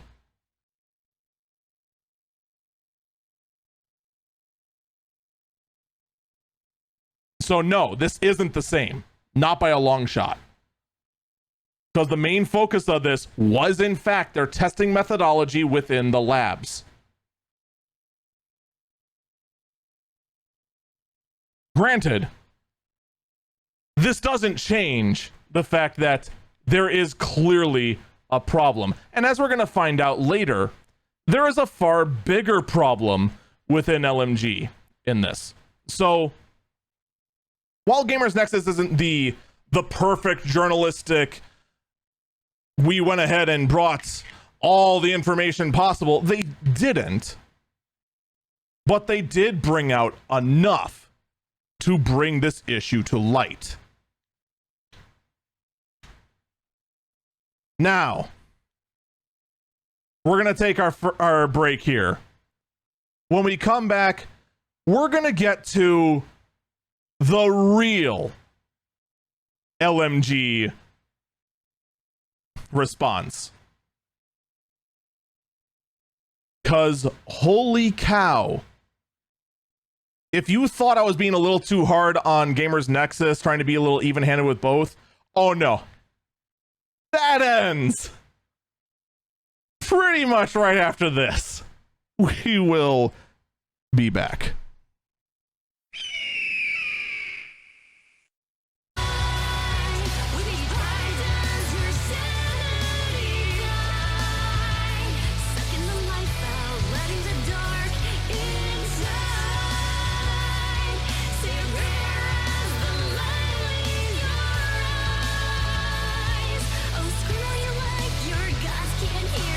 Welcome back, Eagle Eyes on Tech. I'm Eagle Falcon. All right. First things first, I actually forgot a step in all this.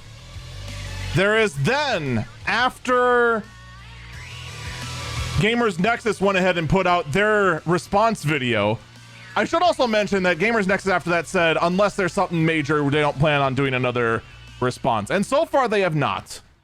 They have put out 2 more videos since then. One was talking about Intel's testing methodology. I actually haven't had a chance to watch that. I'm sorry.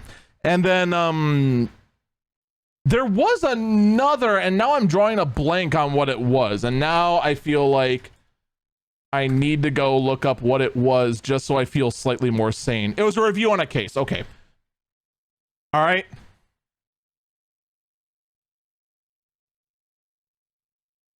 So the last place we left off in this, keep in mind, we're now on day 2 in the timeline of this whole thing. All right. Next up was a post from Billet Labs directly. Keep in mind, Linus's post said that, in fact, they already contacted Billet Labs, received a quote for the cost of the prototype, and agreed they would compensate. All right. That was put out on Monday. This post was put out by Billet Labs on Tuesday. From Billet Labs. Update. For full transparency, Linus contacted us this evening saying it's likely he can get the block back from the buyer. We have declined this offer and asked for the previously agreed monetary value instead for the following reasons. Oh, this actually isn't the post I thought it was. This is actually my bad. This, I want to say, actually was in line with the response video. That's actually my fault. I had... No, this is the right one.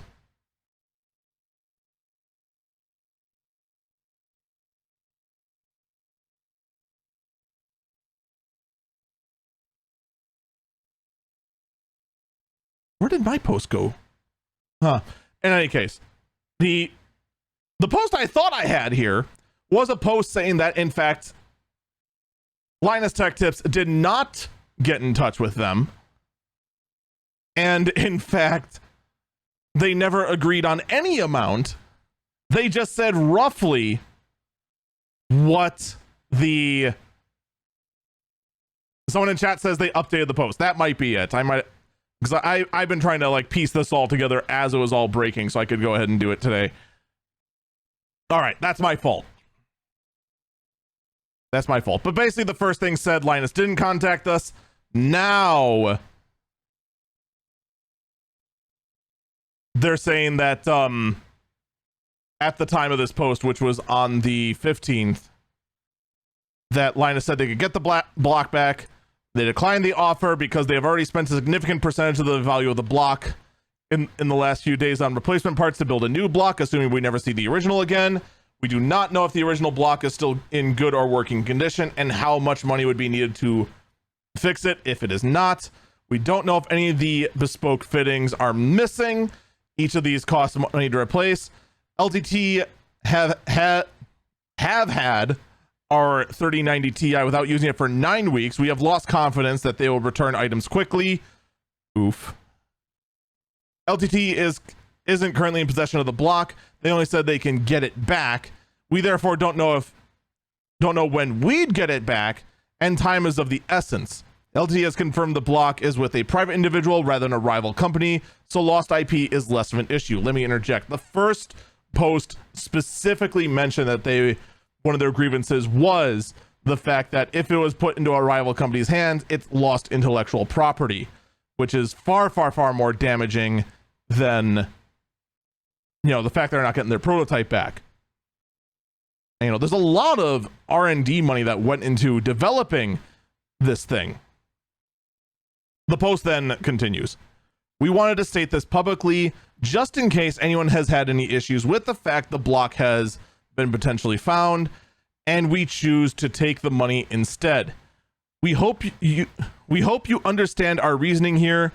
We can have our new block that we're currently making ready within the next couple of weeks. We are skeptical that we would have the original block back in fully working condition in that amount of time. It would be a gamble at the very least. Much love, and then signed Dean and Felix. I assume those are the co-owners of Billet Labs. All right, that's day 2. Day 3, we get a video from Linus Tech Tips on what do we do now. This is clearly the official corporate response, especially since it opens up with the new CEO. There's a couple of things I want to point out in this video. First off, this video was very, very, very clearly done in one take for each person, unless they absolutely flubbed a line.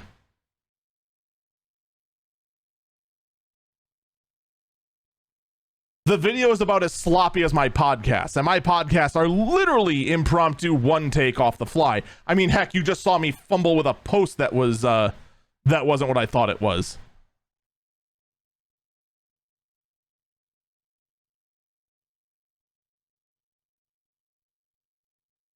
On top of that, the actual camera work is very strange. For whatever reason, it's obvious when Taryn, their new CEO, is on screen. They put the teleprompter pretty well above the camera because he is very clearly looking above the camera as he speaks into it, like I am right now, and it looks super awkward like this, doesn't it? It's not very good, camera work at all. You want the teleprompter, or in my case, the chat that I'm looking at, to be below the camera, because then it looks more natural that I am, in fact, looking at the camera.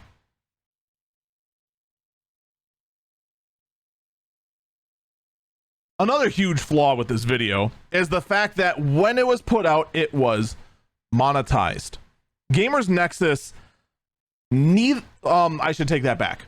Their first video had no sponsor and was not monetized. It was clear that was a video of, well, just firing back, as they kind of took the comments that that one guy from the labs made about Gamers Nexus rather personally.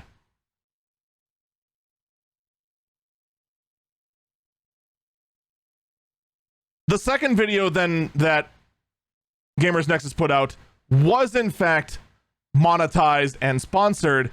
because it was simply a 10-minute note on top of one of their regular videos that they do called the Hardware News Recap. So the majority of the video, in fact, I want to say 2/3. Let me actually quickly double check here.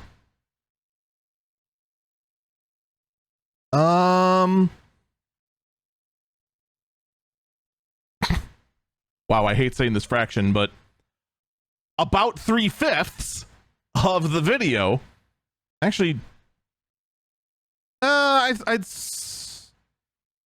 how long is this? 25 minutes? How long is this section here? 12 minutes minus the first minute, because that's all the intro and the sponsor block.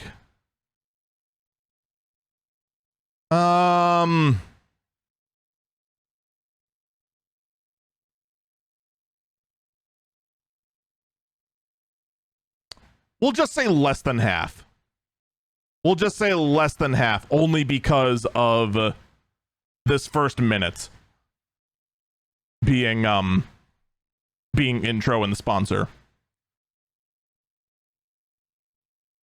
So a little over half is, you know, the rest of the video that is, you know, hardware news, their actual recap of the news. So it makes sense that that's monetized. This video from Linus Tech Tips, that is literally, not figuratively, literally a just under 21-minute apology was monetized via AdSense. It had 2 joking sponsorship slots, which landed super awkwardly. A sponsor shout out at the very end, which I'll admit was actually kind of funny, like a smidge. And also, I totally believe D-Brand would sponsor an apology video. They do just seem that petty. They totally would. Anyway, but probably the biggest egregious failure of this video is their own store shout out in the middle of the blasted thing, trying to write it off as a joke. Granted, this is before some of the more egregious accusations and allegations come out later. We're going to get to that. So this is before the harassment topics come into play. But even considering that, not the time at all. Holy cow.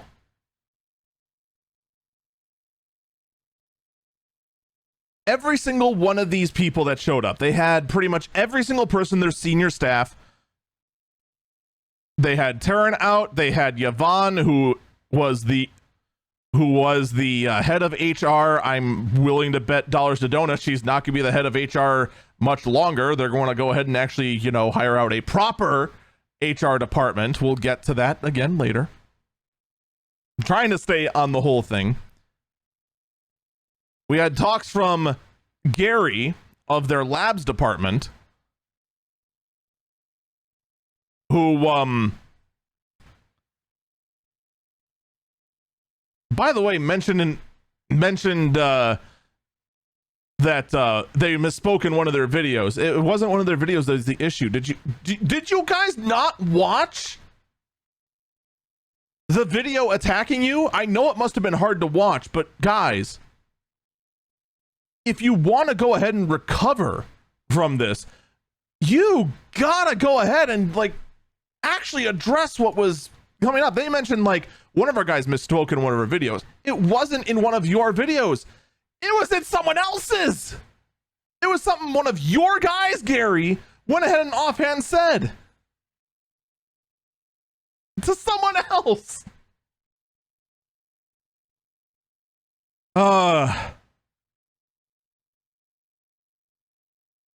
They then went on to James, the head of their writing department, which, by the way, holy cow, I did not realize that James was the head of their writing team. Because, like, the thing is with the LMG, their writers also kind of play dual action. Not only are they the script writers and the video planners, they also are sometimes on-screen personalities as well. And James has one of like the goofiest attitudes when he's on camera. I did not pin him down as like head. I would have pinned that down on the writer formerly known as Anthony, now Emily. The reason I say it like that is because a lot of people probably missed that. It came up in like one video. I'm not trying to like be disrespectful, just saying. Anyway, enough of that. Enough of that. James then goes ahead and mentions that, in fact, one of the biggest frustrations they had is the fact that they noticed errors, they catch errors, they redo graphs to go ahead and send them off, and then the editors just go ahead and don't implement it. One of the biggest criticisms they had about the emotional Linus response was the fact that it just felt like one giant ball of deflection.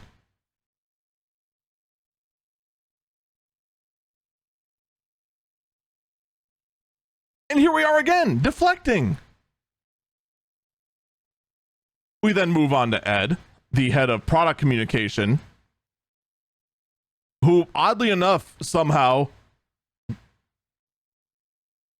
you would think would be involved with handling the block, but wasn't. But then we get to Nick from CWN. There we go.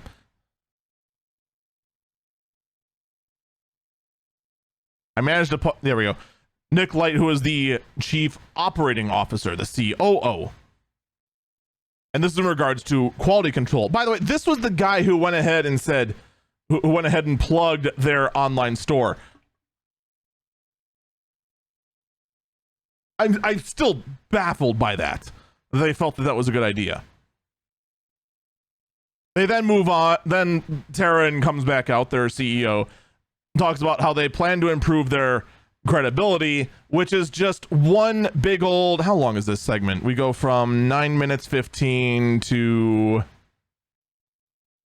11:30, so roughly 2 minutes and 15 seconds of executive speech that basically amounts to nothing that anyone would care about. And it really does raise the question, who in the flying flock was this video made for?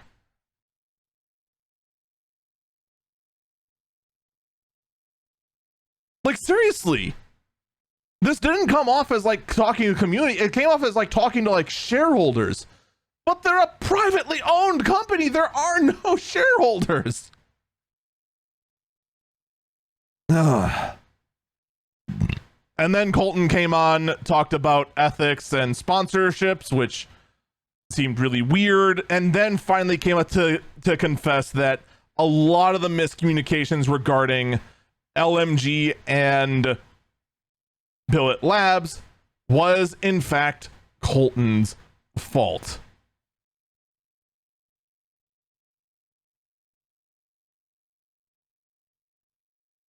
Luke then comes on and talks about how he wishes he was anywhere else. Okay, it's not quite to that degree. But then just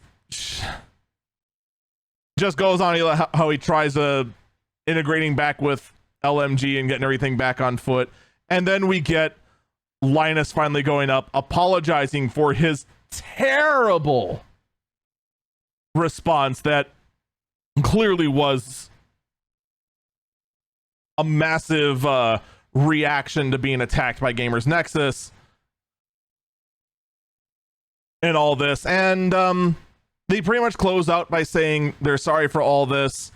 And to LMG's credit, they did announce they were going to go ahead and stop production of all videos and work internally to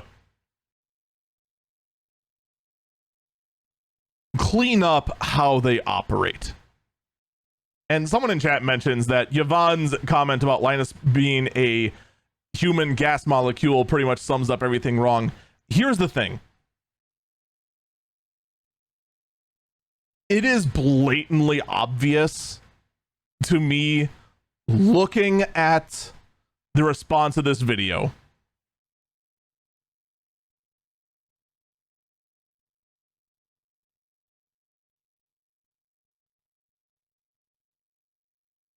it's not just Linus. It's not just Colton. And it's not just logistics, who absolutely fell flat on their face in all of this.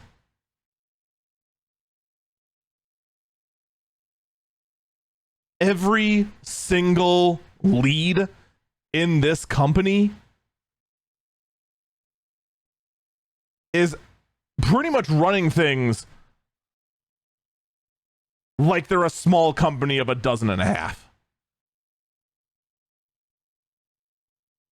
As I said before, they're not a large company. And I want to stress they're not a large company, because if they got to the point of being a large company, they would have fell apart long before then with the way they're structured. Because they're structured like a mom and pop operation. They're not even structured like a small company. They need to fix that first. And it's clear that part of the reason why Linus stepped down as CEO is not just because he wants to focus on creativity, but because the management side of this thing has been an absolute train wreck for way too long.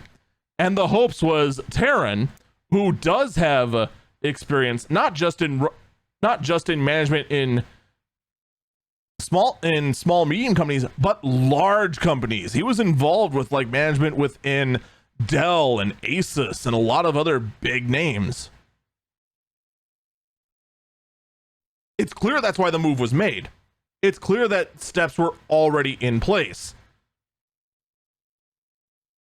The fact that they let all of this happen is absolutely baffling to me. And it's absolutely baffling to me that these guys, who are a team of 120 plus, 110 plus, 120 plus, whatever the heck the number is, that's in the triple digits of professional video makers. And yes, no matter how amateurish they seem, they are professional video makers. They make videos and get paid for them. They are professionals. Allegedly, anyway. That they'd go ahead and put out this absolute failure of an apology video. I unfortunately don't have anything that lets me see dislikes. This kind of terrible response sort of thing is why the dislike button vanished in the first place. As much as I wish that it didn't. But it's clear it's to protect stuff like this is why the dislike button is gone.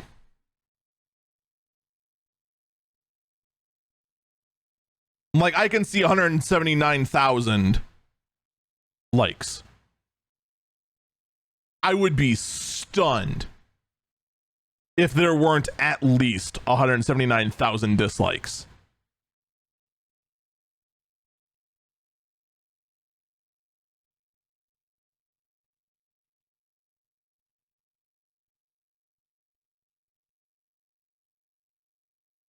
And I do want to stress, I blame everyone.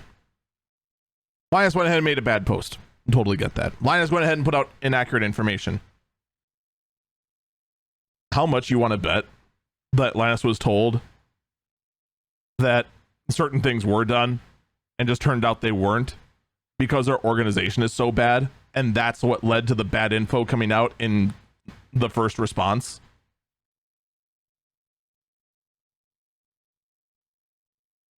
I'm not sure whose law it is, but there is one rule of thumb style law out there that states something along the lines of never assume malice when it could where it's just as easy to be incompetence.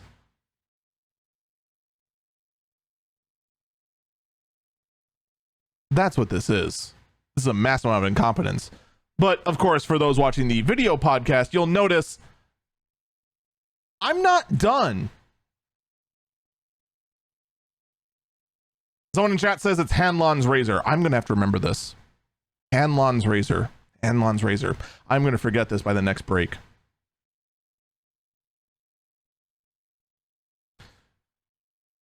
The actual quote is, never attribute to malice that which is adequately explained by stupidity. That's exactly what it is. Thank you, chat. Thank you. Now, as I said, we're not done. Not by a long shot.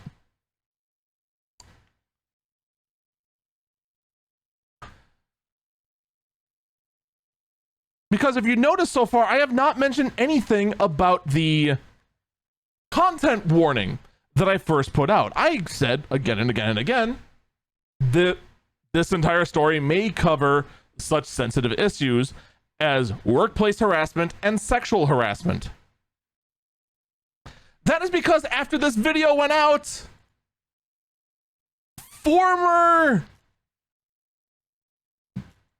LMG social media head Madison Soup. I'm not sure if that's actually her full name or not. I want to say it. Oh no, it's Madison Reeve. I can actually see it right there. I'm just blind and stupid. Former LMG social media head Madison Reeve put out the next day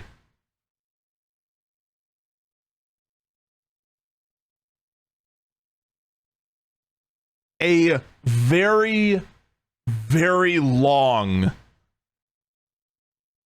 Twitter chain. And yes, we're going to call it Twitter chain. It's not an X chain or a Zwit chain or whatever the flying flock Elon Musk wants us to call it now.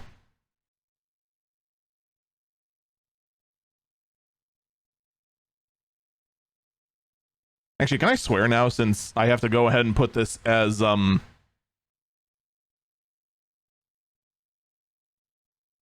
adult content, or rather a mature content podcast anyway?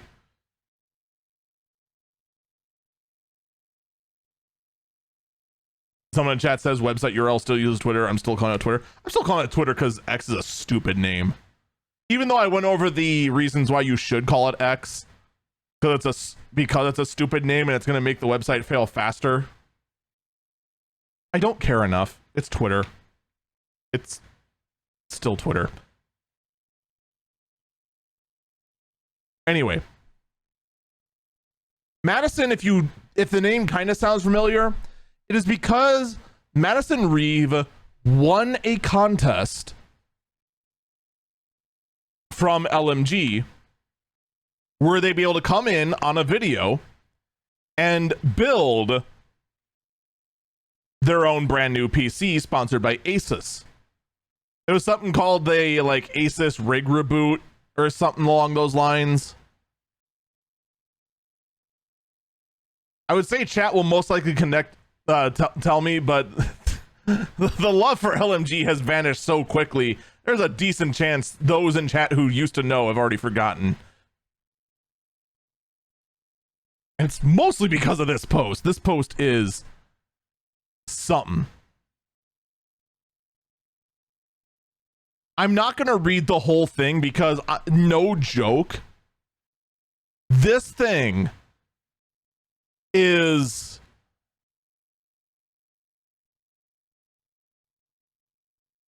I had a count of how many posts this was. This was like a 30 or 40 post freaking tweet chain. And it goes into a lot of details about how, first off, what was expected of her was just too much, including having to plan, film, edit, and post 2 float plane exclusives per week, as well as 3 tweets, 2 Instagram posts, and 2 TikToks minimum per day. To, you know, not to like be that guy, but in the world of social media, that's honestly not excessive. Now, the plan, film, and edit 2 float plane exclusives per week is a little much. The 3 tweets, 2 Instagram posts, and 2 TikToks minimum per day, that's not out of the norm. And honestly, it really should be 3 TikToks, which also should be posted up as shorts. And also, those should be posted to Instagram Reels as well, if you want to be really honest. The other recommendations I've heard from others that are in the content creator space is actually closer to something like 5 to 7 tweets a day.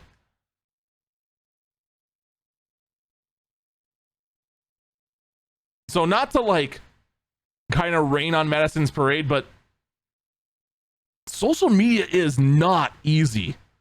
There is a lot expected to keep up in the game. It's not fun. And I say this as someone who's in the game trying to go ahead and play it, despite the fact that his setup is still not really up to snuff. It's stressful. It's really stressful. It kind of goes along the whole Twitch thing. Oh, it's so easy. You get to play video games 4 to 5 times a week. It's so easy. You just play video games and collect money. It's not. Because there's all the stuff you have to do off stream. There's the fact that you have to be on stream, possibly with others, and make sure no one says anything incredibly stupid.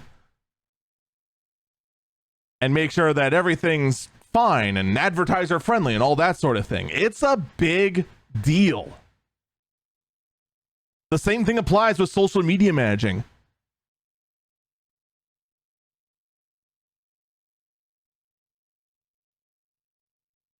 They then go on to explain a lot of the other stuff, including very questionable things in her contract regarding what she can and can't stream on her own personal time for Twitch and YouTube.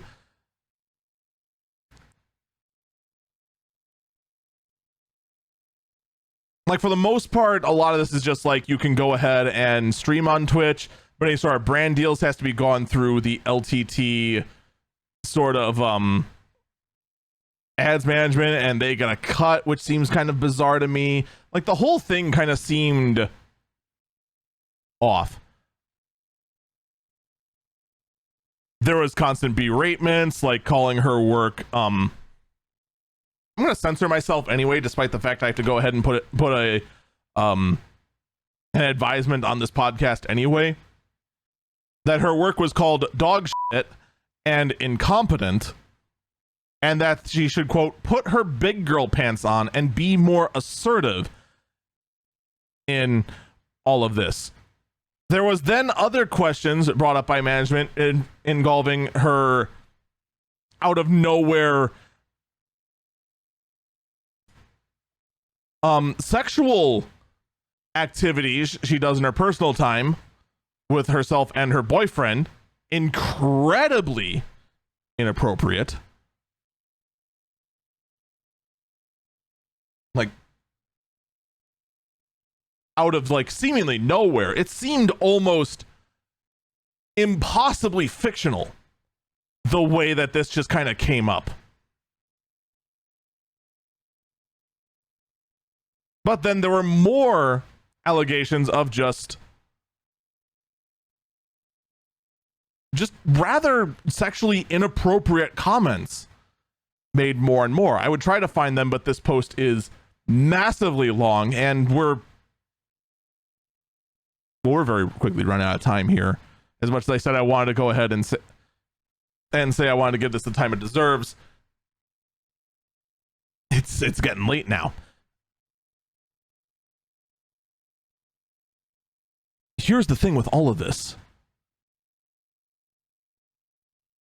She took on this job that was offered to her. Now, the position of her job was very unique in the fact that she came on as a viewer that won a contest, and her behavior on screen was entertaining enough that the community said that Linus should offer her a job.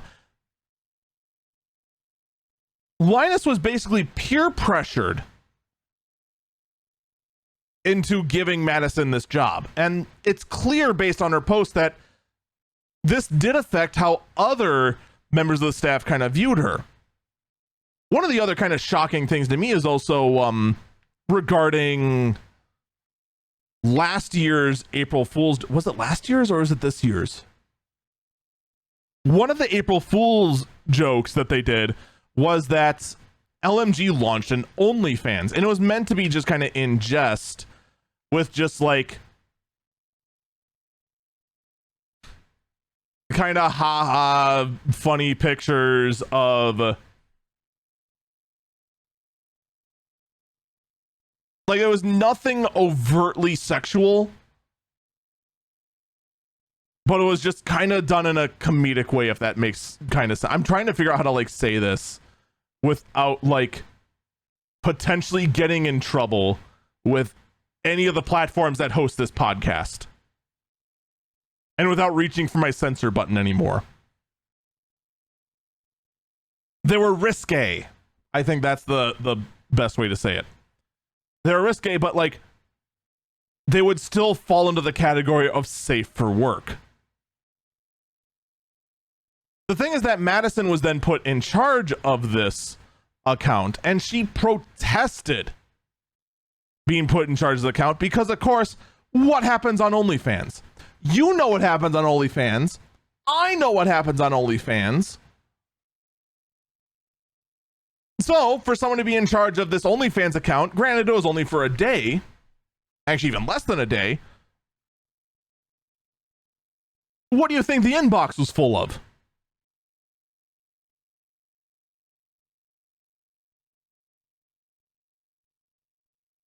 It doesn't take a genius to figure out where this was going to go. Someone who already was having a problem keeping up with everything else and was clearly stressed about everything she was doing for the social media platforms was obviously the absolute wrong person to put in charge of that. It was clearly the wrong way to go. But they did it anyway. The way that HR was handled, of course, because there had to be some kind of interaction with HR here, was that they were told to first talk to the person that was harassing you and try to work it out there, then approach HR, then approach Linus. Here's the problem. The head of HR is Yvonne, Linus's wife.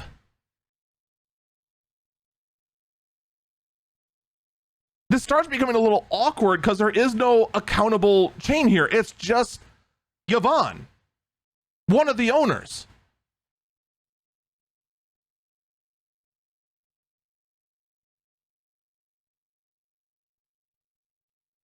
Someone in chat points out that first action doesn't work in the US. Yeah, fortunately they're Canadian, which I would be surprised if that flies there either.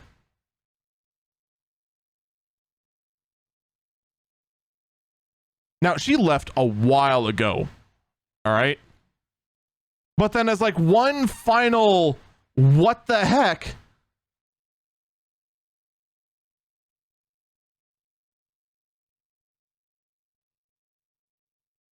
They said that, that quote, when she left, she was told they would announce she parted ways from the company on the WAN show. The WAN show, for those who don't know, is the Linus Tech Tips podcast that they cover. I would say at one point they covered tech news in a similar way this podcast does, but they've switched more to just talking about the inner workings of the company and just various little insider baseball sort of things. At least that's what I'm told. Because, of course, the podcast was very similar to mine, I do everything in my power to not watch the podcast or listen to the podcast because I don't want it to affect how I do my job here.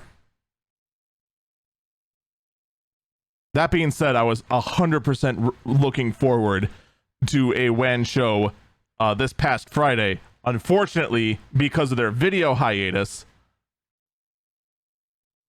they did not have a WAN show. I'll comment on that in a bit later on. She has had... Now, they were supposed to announce that they parted ways on the WAN show. She said specifically, no, unless you make sure you clearly state that she quit. They never mentioned it on the WAN show. Period. She has been in multiple HR meetings regarding her drama and her behavior. And I'll be perfectly honest, all right? My feelings on this post were mixed.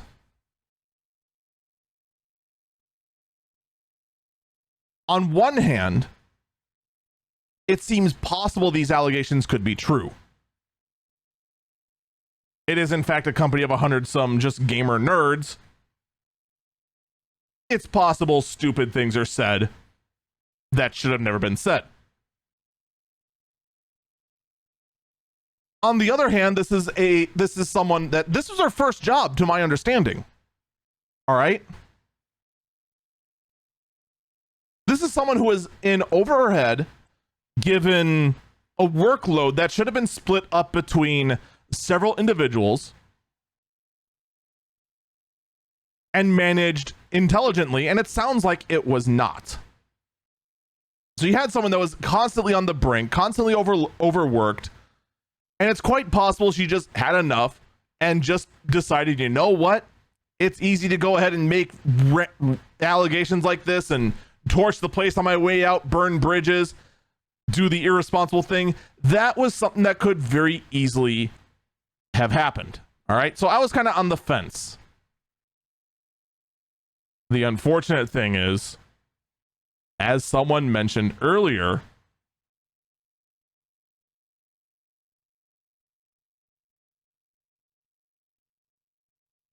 a former employee came out on Twitter, one that left on very good terms. His name was, I'm trying to find it here. I want to make sure I pronounce it right. There we go. That Taryn, a former editor of LMG, corroborated and said, yeah, that's about how things were run at LMG. Which now turns, which pretty much almost completely eliminates the possibility that this entire screed was an attempt by Madison to burn the house down on her way out.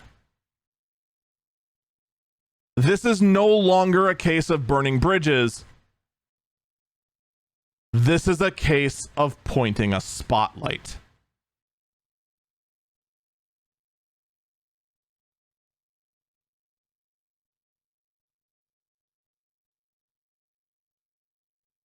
Someone in chat said they thought it was colon. Was it colon? Crud. Now I'm doubting myself.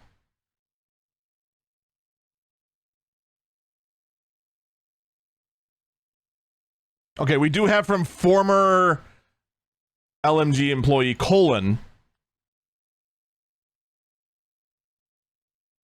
that did in fact corroborate that in fact this is about right for what they heard. I want to say there was another one.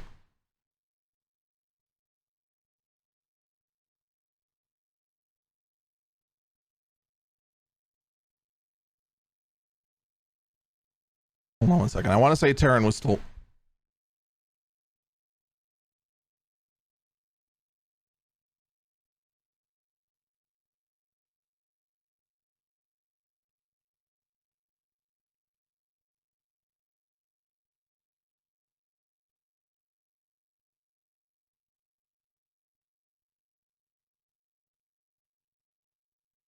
Yep, sure enough, we have another one.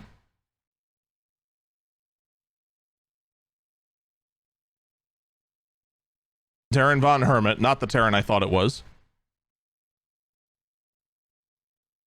No, this is the same Taryn I thought it was. Did in fact corroborate that, yes, this did in fact happen.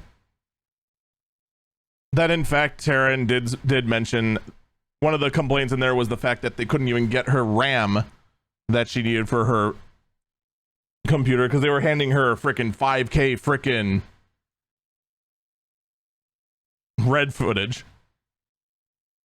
Or 8K red footage, I'm sorry. And she just did not have the RAM to handle it. So I mean, now you have two corroborators.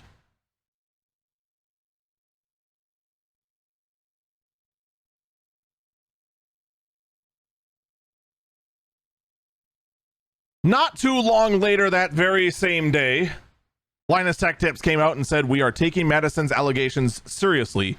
We are conducting an internal assessment alongside bringing a third-party investigator to look into the allegations. We are committed to publishing the findings and implementing any corrective actions that may arise due to this. Thank you for your patience, and please allow us the time necessary to be as thorough as possible in this investigation. In addition to our existing report systems, both anonymous and otherwise, we've proactively reached out internally to encourage our team members to report any workplace bullying or harassment they may be experiencing so we can take quick and decisive action. These allegations do not align with our company's ethics or values we preach internally, and we claim to provide an inclusive work environment where everyone can feel comfortable and, more importantly, safe."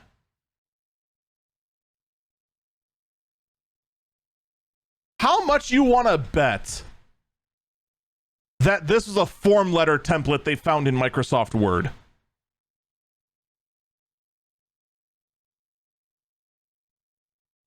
I have no evidence of this, all right? Bear in mind, before anyone, like, goes out, "Oh man, Eagle Falcon claims that Linus Tech Tips went and plagiarized their apology." I have no evidence they plagiarized this. I have not had the time to do research to see if they plagiarized this. But holy cow, this reeks of just being like someone else's frickin' post. I'm actually curious if I Google search this. Everything past the word Madison. How many other hits am I going to get?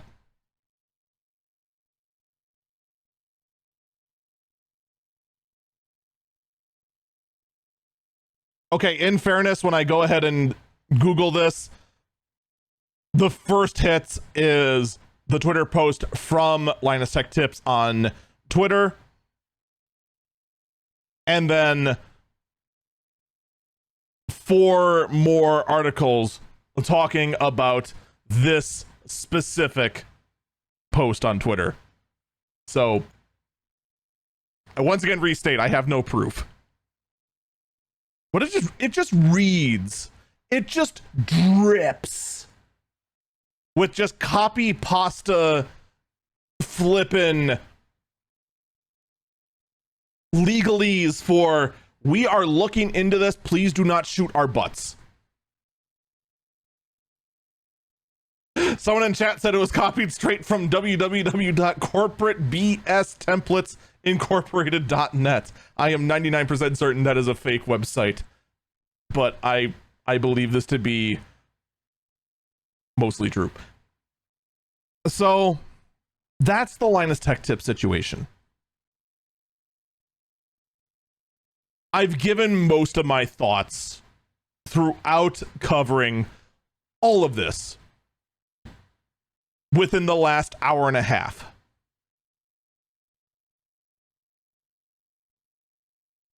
What are my real thoughts on this?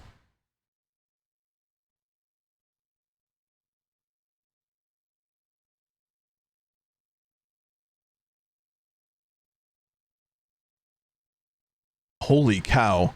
Linus Media Group is way more of a mess than I thought they were. Like, don't get me wrong. I always thought they were not the best run company. I've always thought there was a little bit of very loosey-goosiness with the way they run everything. But on the surface, everything seemed to be working fine. But it is once again a lesson in saying that, you know, just because it seems fine doesn't mean there isn't something rotten under the surface. And it's a lesson that we should have learned from Blizzard. Granted, in the case of Blizzard, a lot more of that rot made it to the surface before we started peeling away the surface layers to see just how rotten is what it was on the inside.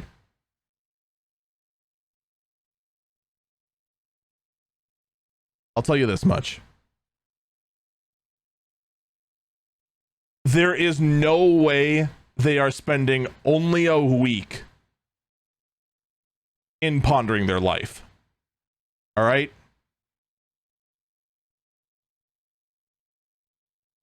It's going to take a bit. They are probably looking at about a month of restructuring. I would not be surprised at all to see them starting Tuesday, which is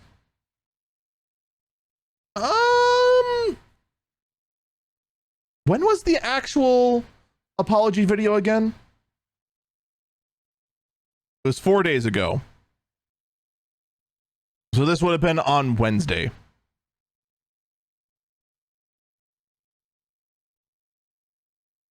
So their videos will begin Wednesday. We're going to see a video that is old. Because here's something that you may or may not know about a YouTube channel like this. They have a lot of videos queued up. All right.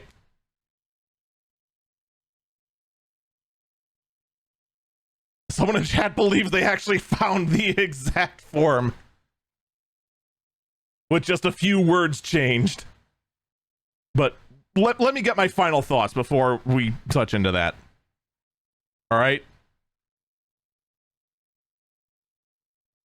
We're going to see some older videos. That means we're probably going to see some more inaccuracies. We're going to see some more last minute addendums to mistakes, that sort of thing. All right. I'm willing to bet that LTT is going to go to an every other day posting schedule. They might go to like a Monday, Wednesday, Friday sort of thing and just take the weekends off to try and stretch what they got. I think a lot of their other channels are going to go to, they would go to like a 2 per week. I think they're going to go to a 1 per week only for the short term. I don't know what they're going to do when restructure after the restructuring. Because what's going to really matter here is just putting in a system and making sure they frickin' follow it. Now, a lot of people are going to say the damage is done. All right, there's a massive amount of trust in a massive trust hole in the community. All right. They're never going to recover. This is the end of LTT. This is the end of LMG. They're going to go the way of Rooster Teeth. First off, somehow Rooster Teeth is still around. I don't know how. But they're still around, barely clinging to their 5-digit view counts.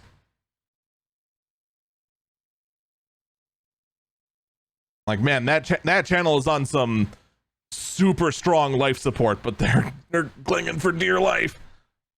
But they're basically dead. Linus Tech Tips, on the other hand, I want you to take a guess about roughly how many YouTube subscribers do you think main LTT, the flagship channel, the one that matters, how many subscribers do you think they lost since all this began?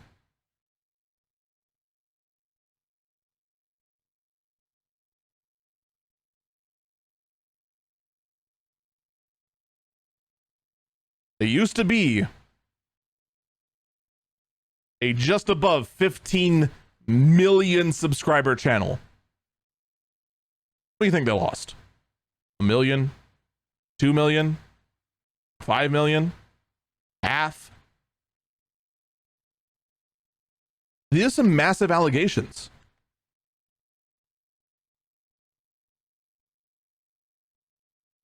You want to know how many they lost? According to socialcounts.org,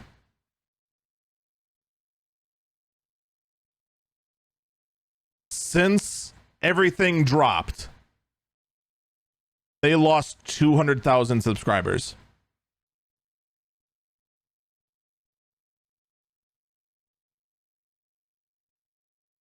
That's it.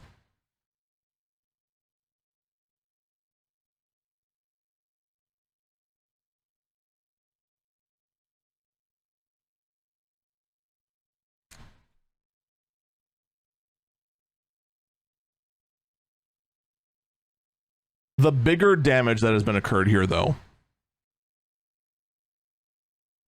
is working with smaller brands. Because at bare minimum, for the next year, at least, independent manufacturers like Billet Labs are going to be infinitely more cautious to work with LMG to look over something like a water block, something like what Billet Labs made. Even though what Billet Labs made was silly.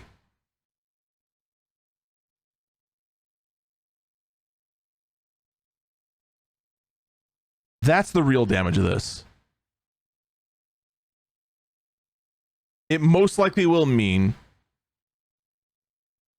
that more content you see from LMG is going to be less of the interesting, fascinating, sort of oddball tech things they find that might pique your interest. Like, it piques mine. One of the first LTT videos I found was actually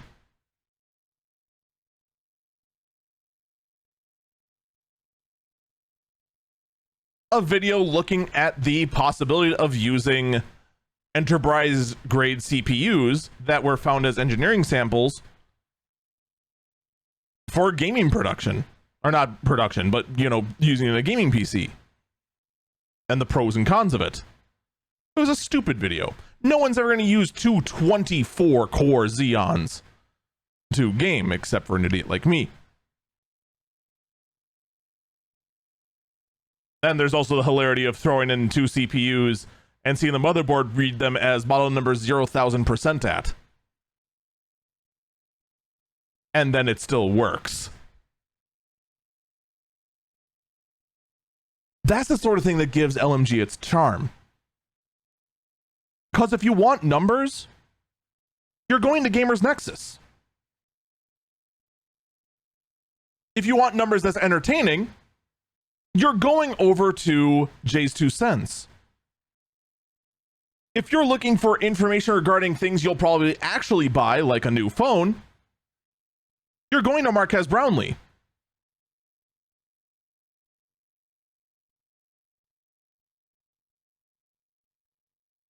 LMG will survive this, and I'm willing to bet their subscriber count's gonna be back to 13 or 15.6 million, which is where it was before this all broke up. Probably within a few weeks. Maybe a month. We'll say a month. I think it's probably realistic. But if you think that they're just gonna bounce back from this easy, they're not.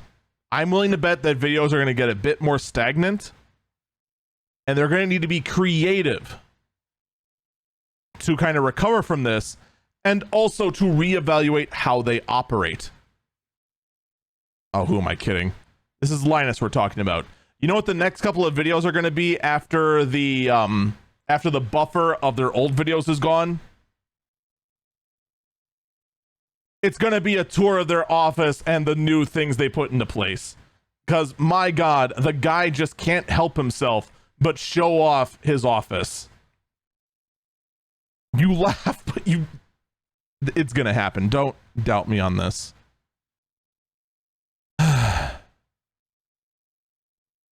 But as for Gamers Nexus goes, even if you trust a guy like Steve from Gamers Nexus, always remember, everyone has a motive. Steve, this was not a journalistic piece. He came out with a mission. Granted, a mission that everyone agrees with. But it should not be a mission that is called journalism. This was a mission called calling out a friend. Even though it probably hurt him a lot to do so. Folks, that is going to do it for this episode of Eagle Eyes on Tech. Thank you so much for listening, and as I mentioned before, do check out everything else we do here. The YouTube channel, youtube.com/EagleFalcon, twitch.tv/EagleFalcon, and Twitter, all the socials, all that sort of jazz. We're still working on getting everything up and running, still learning a lot about DaVinci Resolve. That's fun. And, yeah, I kind of want to joke a little bit more. I usually have like some stupid joke at the very end of the podcast, but I think you'll understand when the podcast cuts to an end the instant this outro does.